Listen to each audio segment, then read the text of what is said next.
ವಿಶ್ವದ ಎದುರು ಬಾಲರಾಮನ ಮೂರ್ತಿ ಏನಿದೆ ಅದು ಈಗ ಅನಾವರಣ ಆಗಿದೆ. ಇಡೀ ಜಗತ್ತಿನಲ್ಲಿರುವಂತಹ ರಾಮನ ಭಕ್ತರು ಎದುರು ನೋಡ್ತಾ ಇದ್ರು. ಒಂದು ಆ ಜಾಗದಲ್ಲಿ ರಾಮ ಮಂದಿರ ಯಾವಾಗ ನಿರ್ಮಾಣ ಆಗತ್ತೆ ಅಂತ 500 ವರ್ಷಗಳ ಹೋರಾಟ, 500 ವರ್ಷಗಳ ಸತತ ಹೋರಾಟ. ಲಕ್ಷಾಂತರ ಮಂದಿ ತಮ್ಮ ಜೀವನವನ್ನೇ ಕಳ್ಕೊಂಡಿದ್ದಾರೆ. ಅಲ್ಲೊಂದು ರಾಮ ಮಂದಿರ ನಿರ್ಮಾಣ ಆಗಬೇಕು. ಯಾಕಂದ್ರೆ ರಾಮನ ಜನ್ಮಸ್ಥಳ ಅದೊಂದು ಭಾವನೆ ಇದೆಯಲ್ಲ, ಅದನ್ನ ಯಾರು ಕೂಡ ಪಾಯಿಂಟ್ ಔಟ್ ಮಾಡೋಕ್ಕಾಗಲ್ಲ. ಅಷ್ಟು ವರ್ಷಗಳ ಹೋರಾಟ. ಈಗ ರಾಮ ಮಂದಿರ ಅಲ್ಲಿ ಆಗ್ತಾ ಇದೆ. ಬಹಳ ಬಿರುಸಾಗಿ ಕೆಲಸ ನಡೀತಾ ಇದೆ. ರಾಮಲಲ್ಲಾನ ಮೂರ್ತಿ ಬಗ್ಗೆ ಇತ್ತಲ್ವಾ ಒಂದು ಕುತೂಹಲ ಜನರಲ್ಲಿ. ಇವತ್ತು ಆ ರಾಮಲಲ್ಲಾನ ಚಿತ್ರವನ್ನ ನೋಡಿ, ರಾಮಲಲ್ಲಾನ ವಿಗ್ರಹವನ್ನ ನೋಡಿ, ನೀವು ನೋಡ್ತಾ ಇದ್ದೀರಾ ಅದನ್ನ ಸ್ಕ್ರೀನ್ನಲ್ಲಿ, ಜನ ಪುಳಕಿತರಾಗಿದ್ದಾರೆ.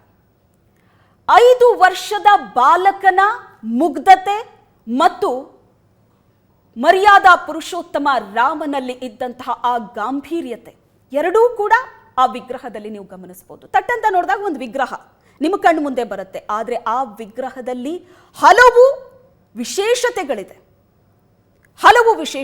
ಅದರ ರಚನೆಯನ್ನ ಒಂದೊಂದು ಕೂಡ ನೀವು ಬಹಳ ಕೂಲಂಕುಷವಾಗಿ ನೋಡ್ತಾ ಹೋದ್ರೆ ನಿಮಗೆ ಗೊತ್ತಾಗುತ್ತೆ. ಅದೆಲ್ಲವನ್ನ ಕೂಡ ಇವತ್ತಿನ ನ್ಯೂಸ್ ಅವರ್ನಲ್ಲಿ ನಾವು ನಿಮಗೆ ವಿವರಣೆ ಕೊಡ್ತೀವಿ.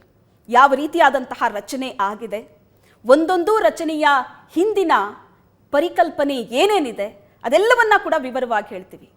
500 ವರ್ಷಗಳ ಹೋರಾಟದ ನಂತರ ಆಗ್ತಾ ಇರುವಂತಹ ರಾಮ ಮಂದಿರ, ಅದರ ಒಳಗಡೆ ಸ್ಥಾಪನೆ ಆಗ್ತಾ ಇರುವಂತಹ ರಾಮಲಲ್ಲಾನ ಮೂರ್ತಿ ಅಂದಾಗ ಅಲ್ಲಿ ಬಹಳ ದೊಡ್ಡ ವಿಶೇಷತೆ ಖಂಡಿತ ಇರುತ್ತೆ. ಅದು ಏನು ಅನ್ನೋದನ್ನ ಒಂದೊಂದಾಗಿ ನೋಡ್ತಾ ಹೋಗೋಣ. ಆ ವಿಗ್ರಹದ ರಚನೆಯಲ್ಲಿರುವಂಥ ಒಂದೊಂದು ಅಂಶಗಳನ್ನು ಕೂಡ ಬಹಳ ಸೂಕ್ಷ್ಮವಾಗಿ ನಿಮಗೆ ಹೇಳ್ತಾ ಹೋಗ್ತೀವಿ. ಮೊನ್ನೆ ಪುರ ಪ್ರವೇಶ, ನಿನ್ನೆ ಗರ್ಭಗುಡಿಗೆ ವಿಗ್ರಹ ಪ್ರವೇಶ ಆಗತ್ತೆ. ಇವತ್ತು ರಾಮಲಲ್ಲಾ ಬಾಲರಾಮ ಫೋಟೋ ಏನಿದೆ ಅದು ಬಿಡುಗಡೆ ಆಗಿದೆ. ಮಂದಸ್ಮಿತನಾಗಿರುವಂತಹ ಅಯೋಧ್ಯೆಯ ಬಾಲರಾಮನ ಫೋಟೋ ನೀವೀಗ ಸ್ಕ್ರೀನ್ ಮೇಲೆ ನೋಡ್ತಾ ಇದ್ದೀರಿ. ಅದರಲ್ಲಿರುವಂತಹ ವಿಶೇಷತೆಗಳೇನು, ಈ ಬಾಲರಾಮನ ವಿಗ್ರಹ ರೂಪುಗೊಂಡಂತಹ ಪರಿ ಇದೆಯಲ್ಲ ಅದು ಬಹಳ ವಿಶೇಷವಾದದ್ದು. ಅದರ ಸಂಪೂರ್ಣವಾದಂತಹ ವಿವರ ಏನಿದೆ ಅದನ್ನ ಈಗ ನಿಮಗೆ ನಾನು ಕೊಡ್ತಾ ಹೋಗ್ತೀನಿ. ಯಾಕಂದ್ರೆ ನೋಡೋದಕ್ಕೆ ತಟ್ಟಂತ ನೀವು ನೋಡೋದಕ್ಕೆ ಹೋದ್ರೆ ಅದೊಂದು ವಿಗ್ರಹ ಮಾತ್ರ. ಆದರೆ ಕೂಲಂಕುಷವಾಗಿ ನೀವು ನೋಡಿದ್ರೆ ಅಲ್ಲಿ ಸಾಕಷ್ಟು ವಿಶೇಷತೆಗಳಿದೆ. ಒಂದೊಂದು ರಚನೆಯಲ್ಲೂ ಕೂಡ ನೀವು ಆ ವಿಶೇಷತೆಗಳನ್ನು ಗಮನಿಸಬಹುದು. ಸ್ಕ್ರೀನ್ ಮೇಲೆ ಬರ್ತಾ ಇದೆ. ಮೊದಲನೇದಾಗಿ ನಿಮ್ಮೆಲ್ಲರ ಗಮನ ಸೆಳೆಯೋದೆ ರಾಮಲಲ್ಲಾನ ಆ ಮುಗ್ಧವಾದ ಮುಖ. 5 ವರ್ಷದ ರಾಮಲಲ್ಲ, 51 ಇಂಚು ಎತ್ತರ ಇದೆ. ಇದು ಕಾಲಿನ ಪಾದದಿಂದ ಹಿಡಿದು ಮೇಲ್ಗಡೆ ಹಣೆಯ ತನಕ 51 ಇಂಚಿನ ಬಾಲರಾಮನ ಮೂರ್ತಿ. ಈ ಮೂರ್ತಿ ಕಣ್ತುಂಬಿಸ್ಕೊಳ್ಳೋದಕ್ಕೆ ಕೋಟ್ಯಾಂತರ ಭಕ್ತರು ಕಾತ್ರದಿಂದ ಕಾಯ್ತಾ ಇದ್ರು. ತಿಂಗಳಾನುಗಟ್ಲೆ ಇದರ ಮೇಲೆ ಈ ಶಿಲ್ಪವನ್ನ ಕೆತ್ತನೆ ಮಾಡಿದಂತಹ ಶಿಲ್ಪಿ ಅರುಣ್ ಯೋಗಿರಾಜ್ ಕೆಲಸ ಮಾಡಿದ್ದಾರೆ. ತಯಾರಿಗೋಸ್ಕರ, ಹೋಮ್ವರ್ಕ್ಗೋಸ್ಕರ ತಿಂಗಳಾನುಗಟ್ಲೆ ಕಳೆದಿದ್ದಾರೆ. 51 ಇಂಚಿನ ಬಾಲರಾಮನ ಮೂರ್ತಿ. ಇದರ ಅಗಲ ಇದೆಯಲ್ಲ ಇದು 3 ಅಡಿ ಇದೆ. ಬಾಲರಾಮನ ಮೂರ್ತಿ ಎತ್ತರ 51 ಇಂಚು ಅಂದ್ರೆ 4 ಅಡಿ 3 ಇಂಚು ಅಲ್ವಾ, 4 ಅಡಿ 3 ಇಂಚು ಬರುತ್ತೆ. ಅಗಲ 3 ಅಡಿ ಇದೆ. ಈ ಸುತ್ತಲೂ ಇದೆಯಲ್ಲ ಇದು ಪ್ರಭಾವಳಿಯ ಹೈಟ್ ಬೇರೆ ಇರುತ್ತೆ. ರಾಮಲಲ್ಲಾನ ಹಣೆಯಿಂದ ಪಾದದ ತನಕದ ಎತ್ತರ ಏನಿದೆ ಅದು 51 ಇಂಚಿದೆ. ಇದು ಪ್ರಭಾವಳಿ ಸಪರೇಟ್. ಇದು ಪ್ರಭಾವಳಿಯನ್ನ ನೀವು ಗಮನಿಸ್ತಾ ಇದ್ದೀರಿ. ಒಟ್ಟು ತೂಕ 200 kg ಇದೆ. ಈ ರಾಮಲಲ್ಲಾ ಮೂರ್ತಿ ವಿತ್ ಇದರ ಪ್ರಭಾವಳಿ ಏನಿದೆ ಅದು, ಅದರ ಜೊತೆಗೆ ಕಮಲದ ಈ ಒಂದು ಪೀಠ ಏನಿದೆ ಇದು ಎಲ್ಲ ಸೇರಿ 200 kg ತೂಕ ಇದೆ. 51 ಇಂಚು ನಾನು ಆಗ್ಲೇ ಹೇಳಿದಾಗೆ ಪಾದದಿಂದ ಹಣೆಯ ತನಕ. ಇನ್ನು ಪ್ರಭಾವಳಿ ಬಹಳ ವಿಶೇಷವಾದದ್ದು. ಇದು ಈ ಭಾಗದ ನಮ್ಮ ಕಡೆಯ ದೇವಸ್ಥಾನಗಳಲ್ಲಿ ನಾವು ಬಹುತೇಕ ಈ ಪ್ರಭಾವಳಿಯನ್ನ ಗಮನಿಸ್ತೀವಿ. ಈಗ ಬೇರೆ ಭಾಗದವರಿಗೆ ಏನನ್ಸುತ್ತೆ ಅಂದ್ರೆ ಮೂರ್ತಿ ಅದು. ಆದರೆ ನಮ್ಮ ಭಾಗದಲ್ಲಿ ಪ್ರಭಾವಳಿ ಬಹಳ ಇಂಪಾರ್ಟೆಂಟ್ ಆಗುತ್ತೆ. ಯಾಕಂದ್ರೆ ಕಂಪ್ಲೀಟ್ ಒಂದು ಮೂರ್ತಿ ಸಂಪನ್ನವಾಗುತ್ತೆ ಈ ಪ್ರಭಾವಳಿಯಿಂದ. ಪ್ರಭಾ ಅಂದ್ರೆ ಕಾಂತಿ, ಆ ಮೂರ್ತಿಯ ಕಾಂತಿ ಹೆಚ್ಚಾಗತ್ತೆ. ಈ ಪ್ರಭಾವಳಿಯಲ್ಲಿ ಏನಿದೆ ಅಂತ ನೋಡೋಣ. ಮೇಲಿನಿಂದ ನಾವು ಬರೋದಾದ್ರೆ ಭಗವಾನ್ ಸೂರ್ಯ ವಂಶಸ್ಥನಾಗಿರೋದ್ರಿಂದ ಶ್ರೀರಾಮ ಮೇಲುಗಡೆ ಭಗವಾನ್ ಸೂರ್ಯನ ಚಿತ್ರವನ್ನ ನೀವು ನೋಡಬಹುದು. ಕೆತ್ತನೆ ಮಾಡಲಾಗಿರುವಂತಹ ಕಲ್ಲಿನ ಕೆತ್ತನೆ ಇದು ಸೂರ್ಯ. ಇದನ್ನ ಬಹಳ ಕ್ಲೋಸಪ್ ಅಲ್ಲಿ ನೋಡಿದಾಗ ನಿಮಗೆ ಗೊತ್ತಾಗುತ್ತೆ. ನಾನು ಅಪ್ರಾಕ್ಸಿಮೇಟ್ಲಿ ನಿಮಗೆ ಕಾಣಿಸ್ತಿದೆ ಅಂತ ಅನ್ಕೊಂಡು ನಾನು ತೋರಿಸ್ತಾ ಇದ್ದೀನಿ. ಇಲ್ಲಿದೆ ಭಗವಾನ್ ಸೂರ್ಯ ಅಂತ. ಅದರ ಕೆಳಗಡೆ ಚಕ್ರ ಚಕ್ರ ಇದೆ, ಅದರ ಕೆಳಗಡೆ ಆದಿಶೇಷನ ರಚನೆ ಇದೆ, ಓಂಕಾರ ಇದೆ, ಬ್ರಹ್ಮ ಇದೆ. ಇಲ್ಲಿ ಕಾಣ್ಬೋದು ನೀವು ಬ್ರಹ್ಮ ವಿಷ್ಣು ಮಹೇಶ್ವರ ತ್ರಿಮೂರ್ತಿಗಳ ಸಂಗಮ. ಇಲ್ಲಿ ವಿಷ್ಣುವಿನ ರೂಪದಲ್ಲಿ ಶ್ರೀರಾಮಲಲ್ಲ ನಿಂತಿರುವಂತಹ ಒಂದು ರಚನೆ. ಇದರ ಪಕ್ಕದಲ್ಲಿ ನೀವು ಇಲ್ಲಿ ಈಶ್ವರನನ್ನ ಕೂಡ ನೋಡ್ಬೋದು. ನಾವು ಈ ಭಾಗದಿಂದ, ಈಗ ರಾಮಲಲ್ಲಾನ ಎಡಭಾಗದಿಂದ ನಾವು ನೋಡೋದಾದ್ರೆ ಇಲ್ಲಿ ಶಂಖ ಇದೆ, ಅಲ್ಲಿ ಚಕ್ರ, ಇಲ್ಲಿ ಶಂಖ, ಇಲ್ಲಿ ಗದೆ, ಅದಾದ ನಂತರ ಸ್ವಸ್ತಿಕ್, ಓಂಕಾರ ಮತ್ತು ಸ್ವಸ್ತಿಕ್. ಹಿಂದೂಗಳಲ್ಲಿ ಓಂಕಾರ ಮತ್ತು ಸ್ವಸ್ತಿಕ್ ಬಹಳ ಇಂಪಾರ್ಟೆಂಟ್ ಆಗುತ್ತೆ. ಅದರ ರಚನೆ ಕೂಡ ನಾವು ರಾಮಲಲ್ಲಾನ ಈ ಮೂರ್ತಿಯ ಒಳಗಡೆ ನೋಡಬಹುದು. ಅದರ ಜೊತೆಗೆ ಇಲ್ಲಿ ಈಶ್ವರ, ಈ ಪಕ್ಕದಲ್ಲಿ ಬ್ರಹ್ಮ, ರಾಮ ವಿಷ್ಣುವಿನ ರೂಪದಲ್ಲಿ, ಅದರ ಇನ್ನೊಂದು ಪಕ್ಕದಲ್ಲಿ ಈಶ್ವರನ ಚಿತ್ರವನ್ನ, ರಚನೆಯನ್ನ ನಾವು ಗಮನಿಸಬಹುದು. ಇದು ಈ ಮೂರ್ತಿಯ ಪ್ರಭಾವಳಿಯಲ್ಲಿ ಇರುವಂತಹ ರಚನೆ, ಇದು ಕಂಪ್ಲೀಟ್ ಆದಂತಹ ರಚನೆ. ಇನ್ನು ಅದರ ಕೆಳಗಡೆ ನಾವು ಬಂದರೆ ವಾಮನ, ನರಸಿಂಹ, ವರಾಹ, ಕೂರ್ಮ, ಮತ್ಸ್ಯ, ಪರಶುರಾಮ, ರಾಮ, ಕೃಷ್ಣ, ಬುದ್ಧ, ಕಲ್ಕಿ, ದಶಾವತಾರಗಳ ಪರಿಕಲ್ಪನೆ ಏನಿದೆ, ದಶಾವತಾರಗಳ ಚಿತ್ರಣ ಏನಿದೆ, ಬಹಳ ಕ್ಲಿಯರ್ ಆಗಿ ಈ ಪ್ರಭಾವಳಿಯಲ್ಲಿ ಅದನ್ನು ರಚನೆ ಮಾಡಲಾಗಿದೆ. ಈ ಪ್ರಭಾವಳಿ ಬಗ್ಗೆಯೂ ಕೂಡ ಡಿಸ್ಕಸ್ ಆಗಿತ್ತು. ಅದನ್ನ ಅರುಣ್ ಯೋಗಿರಾಜ್ ಅವರು ಹೇಳ್ತಾ ಇದ್ರು. ಮೂರ್ತಿ ಅಂದ ತಕ್ಷಣ ಮೂರ್ತಿ ಅಂತ ಇರುತ್ತೆ ಈ ಉತ್ತರ ಭಾರತದ ಕಡೆ ಎಲ್ಲ. ಆದರೆ ಇಂಥದ್ದೊಂದು ಪ್ರಭಾವಳಿ ಇರಬೇಕು, ಆಗ ಆ ಕಂಪ್ಲೀಟ್ ಆದಂತಹ ಒಂದು ವಿಗ್ರಹ ಸಂಪನ್ನವಾಗುತ್ತೆ. ಒಂದಷ್ಟು ವಿಚಾರಗಳನ್ನು ತಿಳಿಸ್ಕೊಡುವಂತಹ ಪ್ರಯತ್ನಗಳಲ್ಲಾಗತ್ತೆ. ಅದೊಂದು ವಿಶೇಷತೆಯಿಂದ ಕೂಡಿರುತ್ತೆ ಅನ್ನೋದು ಆ ಮೂವರೂ ಶಿಲ್ಪಿಗಳ ಒಂದು ಮಾತಾಗಿತ್ತು. ಅದನ್ನು ರಾಮ ಮಂದಿರ ಟ್ರಸ್ಟ್ ಓಕೆ ಅಂದು ಪ್ರಭಾವಳಿಯ ರಚನೆ ಆಗತ್ತೆ. ಅದನ್ನು ತಿಳಿಸಲಾಗಿತ್ತು ರಾಮ ಮಂದಿರ ಟ್ರಸ್ಟ್ಗೆ. ಭಾಳಷ್ಟು ಡಿಸ್ಕಷನ್ಗಳ ಆಗಿರುತ್ತೆ. ಮೂವರು ಶಿಲ್ಪಿಗಳು ಕೆತ್ತದಂತಹ ಶಿಲ್ಪ ನಿಮ್ಗೆ ಈಗಾಗಲೇ ಗೊತ್ತಿರುತ್ತೆ. ಅದರಲ್ಲಿ ಇಬ್ಬರು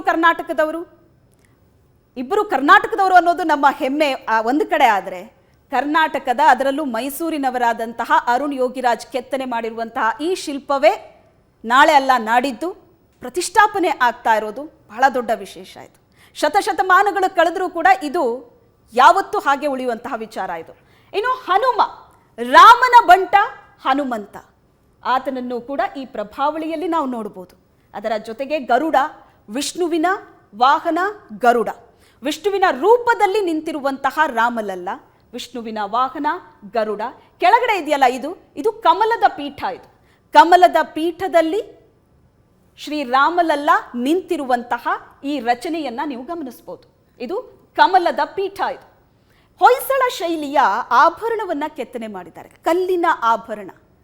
ಅದು ಕೂಡ ಬಹಳ ಇಂಪಾರ್ಟೆಂಟ್. ಒಂದು ಅರುಣ್ ಯೋಗಿರಾಜ್ ಅವರು ಅದನ್ನು ಬಹಳ ಕ್ಲಿಯರ್ ಆಗಿ ಹೇಳ್ತಾ ಇದ್ರು. ನಾವು ಕೃಷ್ಣ ಅಂತ ಅಂದಾಗ ಬಾಲಕೃಷ್ಣ, ಮುದ್ದು ಕೃಷ್ಣ ಎಲ್ಲ ಪರಿಕಲ್ಪನೆ ನಮಗಿದೆ, ನಾವು ನೋಡಿದ್ದೀವಿ ಅದನ್ನು ಪುರಾಣಗಳಲ್ಲಿ. ಬಾಲಕೃಷ್ಣ ಹೇಗಿದ್ದ ಅನ್ನೋದನ್ನು, ಬಾಲರಾಮ ಹೇಗಿದ್ದ ಅನ್ನೋದು ಹಲವರ ಪ್ರಶ್ನೆ. ಅದೇ ಪ್ರಶ್ನೆಗೆ ಉತ್ತರ ಹುಡುಕೋದಕ್ಕೆ ಇಷ್ಟು ದಿನ ಕುತೂಹಲದಿಂದ ಕಾದಿದ್ದು, ಹೇಗಿರ್ಬೋದು ಬಾಲರಾಮ ಅಂತ. ಆ ಬಾಲರಾಮನ ಹುಡುಕಾಟ ಇದೆಯಲ್ಲ, ಅರುಣ್ ಯೋಗಿರಾಜ್ ಅವರು ಈ ಶಿಲ್ಪವನ್ನು ಕೆತ್ತನೆ ಮಾಡಿದಂಥವ್ರು ಬಹಳ ತಿಂಗಳುಗಳ ಕಾಲ ಅದರ ಹುಡುಕಾಟ ನಡೆಸಿದ್ರು ಅವರು. ಅದಾದ ನಂತರ ಮೂಡಿದ್ದು ಕಲ್ಲಿನಲ್ಲಿ ಬಾಲರಾಮನನ್ನು ಹುಡುಕುವಂತಹ ಪ್ರಯತ್ನ ಒಂದೆರಡು ದಿನದ ಪ್ರಯತ್ನ ಅಲ್ಲ, ಅದು ಒಂದೆರಡು ತಿಂಗಳ ಪ್ರಯತ್ನ ಕೂಡ ಅಲ್ಲ, ಅದು ಬಹಳಷ್ಟು ಸಮಯ ತಗೊಂಡಿದ್ರು. ಬಾಲರಾಮನ ಅದೊಂದು ಪರಿಕಲ್ಪನೆ ಬಂದ ನಂತರ ಅವ್ರಿಗೆ ಹೊಳೆದಿದ್ದು ಅದೊಂದು ಅಲಂಕಾರ, ಆ ಒಡವೆ, ಅದು ಅದರ ಜೊತೆಗೆ ಬಾಲರಾಮನ ರೂಪ ಕೂಡ ಬರಬೇಕು ಅಂತ. ಅದು ಇವತ್ತು ನಿಮ್ಮ ಕಣ್ಮುಂದೆ ಇದೆ. ಹೊಯ್ಸಳ ಶೈಲಿಯ ಆಭರಣ ಕೆತ್ತನೆ ಮಾಡಲಾಗಿದೆ. ಆ ಆಭರಣವನ್ನು ಕೂಡ ನೀವು ಗಮನಿಸಬಹುದು. ಬಲಗೈಯಲ್ಲಿ ಚಿನ್ನದ ಬಾಣ ಈಗಿಲ್ಲ, ಯಾಕಂದ್ರೆ ಮೂಲ ವಿಗ್ರಹದಲ್ಲಿ ಬಾಣ ಮತ್ತು ಬಿಲ್ಲು ಎರಡೂ ಕೂಡ ಇಲ್ಲ. ಆ ಒಂದು ಅಂಶವನ್ನ ಮೊದಲೇ ಕೊಡಲಾಗಿತ್ತು. ಅಂದರೆ ನೀವು ಕಲ್ಲಿನಲ್ಲಿ ಬಾಣ ಮತ್ತು ಬಿಲ್ಲನ್ನು ಕೆತ್ತೋದು ಬೇಡ, ಅದನ್ನು ನಾವು ಚಿನ್ನದಲ್ಲಿ ಮಾಡಿ ಹಾಕ್ತೀವಿ, ಅದನ್ನು ಆಮೇಲೆ ಕೊಡ್ತೀವಿ, ಆದರೆ ಅಂಥದ್ದೊಂದು ಕಲ್ಪನೆ ಇರಲಿ ಅಂತ ಮೊದಲೇ ಇನ್ಸ್ಟ್ರಕ್ಷನ್ ಅನ್ನು ಕೊಟ್ಟಿದ್ರು. ಬಲಗೈಯಲ್ಲಿ ಚಿನ್ನದ ಬಾಣ, ಎಡಗೈಯಲ್ಲಿ ಚಿನ್ನದ ಬಿಲ್ಲು. ಬಟ್ ಒಂದು ರೆಫರೆನ್ಸಿಗೆ ಇಲ್ಲಿ ನೀವು ಕಾಣ್ಬೋದು, ಇಲ್ಲಿ ಬಾಣ ಮತ್ತು ಬಿಲ್ಲನ್ನು ಹಿಡಿಸಿದ್ರೆ ಹೇಗಿರುತ್ತೆ ಅನ್ನೋದನ್ನು ನೀವು ನೋಡ್ಬೋದು. ಮತ್ತೊಂದು ಕಡೆ ಈ ಉತ್ತರೀಯ ಅಂದರೆ ಈ ಶಾಲ್ ಇದೆಯಲ್ಲ, ಇದ್ರ ಬಗ್ಗೆ ಭಾಳಷ್ಟು ಚರ್ಚೆ ಆಗ್ತಾ ಇದೆ, ನೀವು ಗಮನಿಸಿರ್ಬೋದು. ಈ ಉತ್ತರೀಯ ಇದೆಯಲ್ಲ, ಇದು ಉತ್ತರ ಭಾರತದ ಶೈಲಿಯಲ್ಲಿದೆ. ಇದು ಮೂರ್ತಿ, ಇದಕ್ಕೆ ಬಳಕೆ ಮಾಡಲಾಗಿರುವಂತಹ ಕಲ್ಲು ಎಲ್ಲವೂ ಕೂಡ ಇದು ನಮ್ಮ ಕಡೆಯದ್ದು ಅಂತ ನೀವು ಹೇಳೋದಾದರೆ, ಕೆಲವೊಂದಷ್ಟು ಉತ್ತರ ಭಾರತದ ಸಂಪ್ರದಾಯ ಏನಿದೆ ಅದು ಕೂಡ ಇದರಲ್ಲಿ ಮಿಕ್ಸ್ ಆಗಿದೆ. ಅದೆರಡರ ಸಂಗಮ ಇದೆ ಈ ಮೂರ್ತಿಯಲ್ಲಿ, ಅದನ್ನು ಗಮನಿಸ್ಬೋದು. ಧೋತಿ, ಪಂಚೆ, ಆ ಪಂಚೆಯನ್ನು ಉಡಿಸಿದಂತಹ ರೀತಿ, ಜೊತೆಗೆ ಈ ಉತ್ತರೀಯ ಬರುತ್ತಲ್ಲ, ಇದು ಉತ್ತರ ಭಾರತದ ಶೈಲಿಯಲ್ಲಿದೆ. ಅದನ್ನು ಕೂಡ ನೀವು ಈ ಮೂರ್ತಿಯಲ್ಲಿ ಗಮನಿಸಬಹುದು. ಚಿನ್ನದ ಬಾಣ ಮತ್ತು ಚಿನ್ನದ ಬಿಲ್ಲು. ಅದರ ಜೊತೆಗೆ ಇದು ನಿಮಗೆ ಕಿರೀಟದ ಹಾಗೆ ಕಾಣಬಹುದು. ಬಾಲರಾಮನ ತಲೆಯ ಮೇಲಿರೋದು ಇದು ಪ್ರಭಾವಳಿಯ ರಚನೆ. ಇದು ಕಿರೀಟ ಅಲ್ಲ. ಇಲ್ಲಿ ಬಾಲರಾಮ 5 ವರ್ಷದ ರಾಮ ಆಗಿರೋದ್ರಿಂದ ಅದು ಈ ನಾವು ಹೇಳ್ತೀವಲ್ಲ ಫ್ರೀ ಹೇರ್ ಅಂತ, ಆ ಥರದ ಒಂದು ರಚನೆ ಇಲ್ಲಿದೆ. ಮೇ ಬಿ ಆಮೇಲೆ ಅಲ್ಲಿ ಚಿನ್ನದ ಕಿರೀಟ ಹಾಕಬಹುದು ಅಂತ ಅನ್ಸುತ್ತೆ. ಅದರ ಜೊತೆಗೆ ಇಲ್ಲಿದೆಯಲ್ಲ, ಇದು ಬುಧ ಮಂಗಳ, ಗುರು ಬುಧ ಮಂಗಳ ಚಂದ್ರ ಸೂರ್ಯ ನವಗ್ರಹಗಳ ಒಂದು ರಚನೆ ಇಲ್ಲಿದೆ. ಈ ಪೀಠದಲ್ಲಿ ಕಮಲದ ಪೀಠ, ಅದರ ಕೆಳಗಡೆ ಇದೆಯಲ್ಲ ಇದು, ಇಲ್ಲಿ ನವಗ್ರಹಗಳ ರಚನೆ ಇದೆ. ಅದನ್ನ ಬಹಳ ಕ್ಲಿಯರ್ ಆಗಿ ನೀವು ನೋಡ್ಬೋದು. ಇದು ಆಮೇಲೆ ನೋಡೋದಕ್ಕೆ ಸಿಗದೇ ಇರ್ಬೋದು, ಯಾಕಂದ್ರೆ ಪ್ರತಿಷ್ಠಾಪನೆ ಮಾಡಿದ ನಂತರ ಅದು ಕೆಳಗಡೆ ಹೋಗುತ್ತೆ. ಆದರೆ ಈಗ ಅದನ್ನ ನೀವು ಬಹಳ ಕ್ಲಿಯರ್ ಆಗಿ ನೋಡ್ಬೋದು. ನವಗ್ರಹಗಳು ಇಲ್ಲಿದೆ. ಸೂರ್ಯ, ಇಲ್ಲಿ ಗುರು ಬುಧ ಮಂಗಳ ಸೂರ್ಯ, ನವಗ್ರಹಗಳ ರಚನೆ ಕಂಪ್ಲೀಟ್ ಆಗಿದೆ. ಇದರ ಸುತ್ತ ಇರೋದು ಇದು ಪ್ರಭಾವಳಿ. ಈ ಪ್ರಭಾವಳಿಯಲ್ಲಿ ಇರುವಂತಹ ವಿಶೇಷತೆ ಈ ಪೀಠ, ಕಮಲದ ಪೀಠ, ಇದರ ಕೆಳಗಡೆ ಇರೋದು ನವಗ್ರಹದ ರಚನೆ. ಅದರ ಜೊತೆಗೆ ಆ ಮುಗ್ಧತೆ, ಆ ಗಾಂಭೀರ್ಯ, ಮುದ್ದಾದ ಕೆನ್ನೆ, ತುಂಬುಗಲ್ಲ, ಇವೆಲ್ಲವನ್ನ ಕೂಡ ನೀವು ಈ ಫೋಟೋದಲ್ಲಿ ಗಮನಿಸ್ಬೋದು. ಇದು ಅಷ್ಟು ಸುಲಭ ಅಲ್ಲ. ಅರುಣ್ ಯೋಗಿರಾಜ್ ಅವರು ಇದನ್ನ ವಿಶ್ಲೇಷಣೆ ಮಾಡುವಾಗ ಹೇಳ್ತಾ ಇದ್ರು, ಎಕ್ಸ್ಪ್ಲೇನ್ ಮಾಡುವಾಗ ನಮ್ಮ ಅಜಿತ್ ಸರ್ ಅವರನ್ನ ಮಾತಾಡಿಸಿದ್ರು. ಬಹಳ ಕ್ಲಿಯರ್ ಆಗಿ ಅವ್ರು ಹೇಳಿದ್ದಾರೆ ಯಾವ ರೀತಿ ಅದನ್ನೊಂದು ಪ್ರಯತ್ನ ನಡೀತು ಅಂತ. ಯಾಕಂದ್ರೆ ಇಂಥದ್ದೊಂದು ಬಾಲರಾಮನ ಪರಿಕಲ್ಪನೆ ಮೊದಲು ಬರೋದು ಯಾರಿಗೆ? ಶಿಲ್ಪಿಗೆ. ಆ ಕಲ್ಲಿನಲ್ಲಿ ಬಾಲರಾಮನನ್ನ ಮೊದಲು ಆ ಶಿಲ್ಪಿಯಾದವರು ನೋಡಬೇಕಾಗತ್ತೆ. ಅದು ಅವರ ಮನಸ್ಸಿನಲ್ಲಿ ಬರೋದಕ್ಕೆ ಅವ್ರು ಮಾಡಿದಂತಹ ಪ್ರಯತ್ನಗಳಿದೆಯಲ್ಲ, ಬಹಳ ತಿಂಗಳುಗಳ ಪ್ರಯತ್ನ ಮಾಡಿದ್ರು. ಮಕ್ಕಳ ಸ್ಕೂಲ್ ಇರುತ್ತಲ್ಲ, ಚಿಕ್ಕ ಚಿಕ್ಕ ಮಕ್ಕಳ ಸ್ಕೂಲ್, ಆ ಸ್ಕೂಲ್ ಮುಂದೆ ಹೋಗಿ ಕುತ್ಕೋತಾ ಇದ್ರಂತೆ. ಸಾವಿರಾರು ಫೋಟೋಗಳನ್ನ ಕಲೆಕ್ಟ್ ಮಾಡಿದ್ರಂತೆ. ಅದರ ಮೇಲೆ ಅವರು ಅಧ್ಯಯನ ಮಾಡಿದ್ರಂತೆ. ಇದನ್ನ ನಾನು ಹೇಳೋದಕ್ಕಿಂತ ಅರುಣ್ ಯೋಗಿರಾಜ್ ಅವರು ಯಾವ ರೀತಿ ಹೇಳಿದ್ದಾರೆ, ಎಕ್ಸ್ಪ್ಲೇನ್ ಮಾಡಿದ್ದಾರೆ, ನಮ್ಮ ಅಜಿತ್ ಸರ್ ಅವ್ರನ್ನ ಮಾತಾಡಿಸಿದ್ದಾರೆ. ಬನ್ನಿ ನೋಡೋಣ. ರಾಮ ಮಂದಿರದ ಗರ್ಭಗುಡಿಯಲ್ಲಿ ಮುಂದಿನ ಶತಮಾನಗಳ ಕಾಲ ಆರಾಧನೆಗೆ ಪೂಜೆಗೆ ಒಳಗಾಗಲಿರುವ ಶ್ರೀರಾಮಲಲ್ಲಾನ ವಿಗ್ರಹ ಕೆತ್ತುವ ಸೌಭಾಗ್ಯ ಸಿಕ್ಕಂಥವರು ಎಷ್ಟು ಭಾಗ್ಯಶಾಲಿಗಳು. ಇದನ್ನು ಯೋಚನೆ ಮಾಡಿದಾಗಲೆಲ್ಲ ಅರುಣ್ ಯೋಗಿರಾಜ್ ಅವರ ಹೆಸರು, ಅವರ ಮುಖ ನಮ್ಮ ಕಣ್ಣು ಮುಂದೆ ಬರುತ್ತೆ. ಜಕಣಾಚಾರ್ಯ ಬಗ್ಗೆ ನಾವು ಕೇಳಿದ್ದೀವಿ, ನೋಡಿಲ್ಲ. ಇವತ್ತಿನ ಕಾಲದಲ್ಲಿ ಅರುಣ್ ಯೋಗಿರಾಜ್ ಕರ್ನಾಟಕದ ಪ್ರತಿಭೆ. ಮೈಸೂರಿನ ಯುವಕ ಅರುಣ್ ಯೋಗಿರಾಜ್ರ ಹೆಸರು ದೇಶದ ತುಂಬ ಇದೆ. ಅಂತಿಮವಾಗಿ ಅವರು ಕೆತ್ತಿರುವ ರಾಮಲಲ್ಲಾನ ವಿಗ್ರಹ ಆಯ್ಕೆಗೊಂಡಿದೆ. ವೈಯಕ್ತಿಕವಾಗಿ ನನಗನ್ನಿಸ್ತಾ ಇತ್ತು, ರಾಮಲಲ್ಲಾನ ದರ್ಶನ ಪಡೆಯುವುದಕ್ಕಿಂತ ಮುಂಚೆ ಒಂದ್ಸಲ ಅರುಣ್ ಯೋಗಿರಾಜರ ದರ್ಶನ ಪಡಿಬೇಕು ಅಂತ. ಅರುಣ್ ಯೋಗಿರಾಜ್ ಇವತ್ತು ನಮ್ಮ ಜೊತೆಗಿದ್ದಾರೆ. ಆದರೆ ಬಾಲರಾಮ ನಾನಂತೂ ನೋಡಿರಲಿಲ್ಲ ಇನ್ನೂ ತನಕ. ಸೊ ನೀವು ನೋಡಿರ್ಲಿಕ್ಕಿಲ್ಲ ಬಹುಶಃ, ರಾಮ ಚಿಕ್ಕವನಿದ್ದಾಗ ಹೆಂಗಿದ್ದ ಅಂತ. ಸೊ ಒಂದು ಪ್ಯೂರ್ ವೈಟ್ ಪೇಪರ್ ಮೇಲೆ ನಿಮ್ಮ ಪರಿಕಲ್ಪನೆ ಚಿತ್ರ ಬರೀರಿ ಅಂತ ಬಿಟ್ಟಂಗೆ ಅದನ್ನ ಹೆಂಗೆ ತಯಾರಿ ಹೆಂಗೆ ಮಾಡ್ಕೊಂಡ್ರಿ? ನಮಗೂ 2 ತಿಂಗಳು ಏನು ಕಾಣ್ತಾ ಇಲ್ಲ. ಕೆಲಸನ ಶುರು ಮಾಡ್ಬಿಟ್ವಿ. ಬಂದು ಮೇ ಎಂಡ್ ಜೂನಲ್ಲಿ ಶುರು ಮಾಡಿದ್ವಿ. ಕೆಲಸ ಶುರು ಮಾಡಿದ್ವಿ, ನಮ್ಗೇನು ಕಾಣ್ತಾ ಇಲ್ಲ. 2 ತಿಂಗಳ ಪ್ರಯತ್ನ ಪಡ್ತಾ ಇದೀವಿ. ಏನು ಮಾಡೋದು ಗೊತ್ತಿರೋ ಕೆಲಸಗಳು ಮಾಡ್ತಾ ಇದೀವಿ. ಪ್ರಭಾವಳಿಲಿ ಕೆಲಸ ಗೊತ್ತಿದೆ, ಅಲಂಕಾರ ಮೊದಲಿಂದ ಮಾಡ್ತಾ ಇದೀವಿ. ಗೊತ್ತಿರೋ ಏನೇನು ಕೆಲಸ ಮಾತ್ರ ಮಾಡ್ತಾ ಇದೀವಿ. ಬಟ್ ನಾನು ಇಲ್ಲಿಗೆ ಬರೋಕ್ಕೂ ಮುಂಚೆ ಏಪ್ರಿಲ್ನಲ್ಲಿ ಬಂತು ನಮಗೆ. ನಾನು ಜೂನ್ಗೆ ಬರಬೇಕಾಯ್ತು ಇಲ್ಲಿ. ಆ ಟೈಮ್ನಲ್ಲಿ ನಮ್ಮ ಮೈಸೂರು ಚಿನ್ನ ಮೇಳ ಎಲ್ಲ ನಡೀತಾ ಇತ್ತು. ನಾನು ಹೋಗಿ ಕೂತ್ಕೊಂಡು ಮಕ್ಳುಗಳ ಬಗ್ಗೆ ತಿಳ್ಕೊತಾ ಇದ್ದೆ. ಯಾರಿಗೂ ಹೇಳ್ತಿರಲಿಲ್ಲ ಏನು ವಿಷಯಕ್ಕೆ ಅಂತ. ಅಲ್ಲಿ ಒಬ್ಬರು ಜಾಯಿಂಟ್ ಡೈರೆಕ್ಟರ್ಗೆ ಪರ್ಮಿಷನ್ ತೊಗೊಂಡು ಕೂತ್ಕೊಂಡು ನಾನು ಸ್ವಲ್ಪ ಹೊತ್ತು ಮಕ್ಳುಗಳು ನೋಡೋದು. ನನ್ನ ಮಗಳನ್ನೂ ಸೇರಿಸ್ಬಿಟ್ಟಿದ್ದೆ ಜೊತೆಗೆ ಇದಕ್ಕೆ ಅಂತಲೇ. ಅವಳು ಬಿಡೋ ಸಮಯದಲ್ಲಿ ನಾನು ಕೂತ್ಕೊಂಡು ನೋಡೋಕ್ಕೆ ಅನುಕೂಲ ಆಗಲಿ ಅಂತ. ಸೊ ನಾನು 5 ವರ್ಷಕ್ಕೆ ಮುಂಚಿನ ಮಕ್ಕಳು ಹೇಗಿರ್ತಾರೆ ಅಥವಾ 5 ವರ್ಷ ಆದಮೇಲೆ 9 ವರ್ಷದ ಮಕ್ಕಳು. ಸೊ ನನಗೆ 5 ವರ್ಷ ಅಂದರೆ ಗೊತ್ತಾಗಬೇಕು ಅಂದರೆ ಅಕ್ಕಪಕ್ಕದ ಗೊತ್ತಾಗಬೇಕು ನಮಗೆ ಫೀಚರ್ಸ್ಗಳು. ಸೊ ಅದನ್ನ ನಾನು ಸ್ವಲ್ಪ ಹೋಮ್ವರ್ಕ್ ಮಾಡ್ಕೊಂಡೆ. ಮುಖಭಾವ ಹೆಂಗಿರುತ್ತೆ, ಖುಷಿಯಾದಾಗ ಹೆಂಗಿರ್ತಾರೆ, ಅದೆಲ್ಲನೂ ನಮಗೆ ಬಾಡಿ ಇರ್ಬೋದು, ಕಂಪೋಸಿಷನ್ಸ್ ಇರ್ಬೋದು, ನಾವು ತಾಳಮಾನ ಅಂತ ಹೇಳ್ತೀವಿ. ಮುಖದ ಅಳತೆಗಳು ಬೆಳೀತಾ ಚೇಂಜ್ ಆಗುತ್ತೆ. 3 ವರ್ಷದ ಮಕ್ಳಿಗೆ ಬೇರೆ ಇರುತ್ತೆ, 5 ವರ್ಷಕ್ಕೆ ಬೇರೆ ಆಗುತ್ತೆ.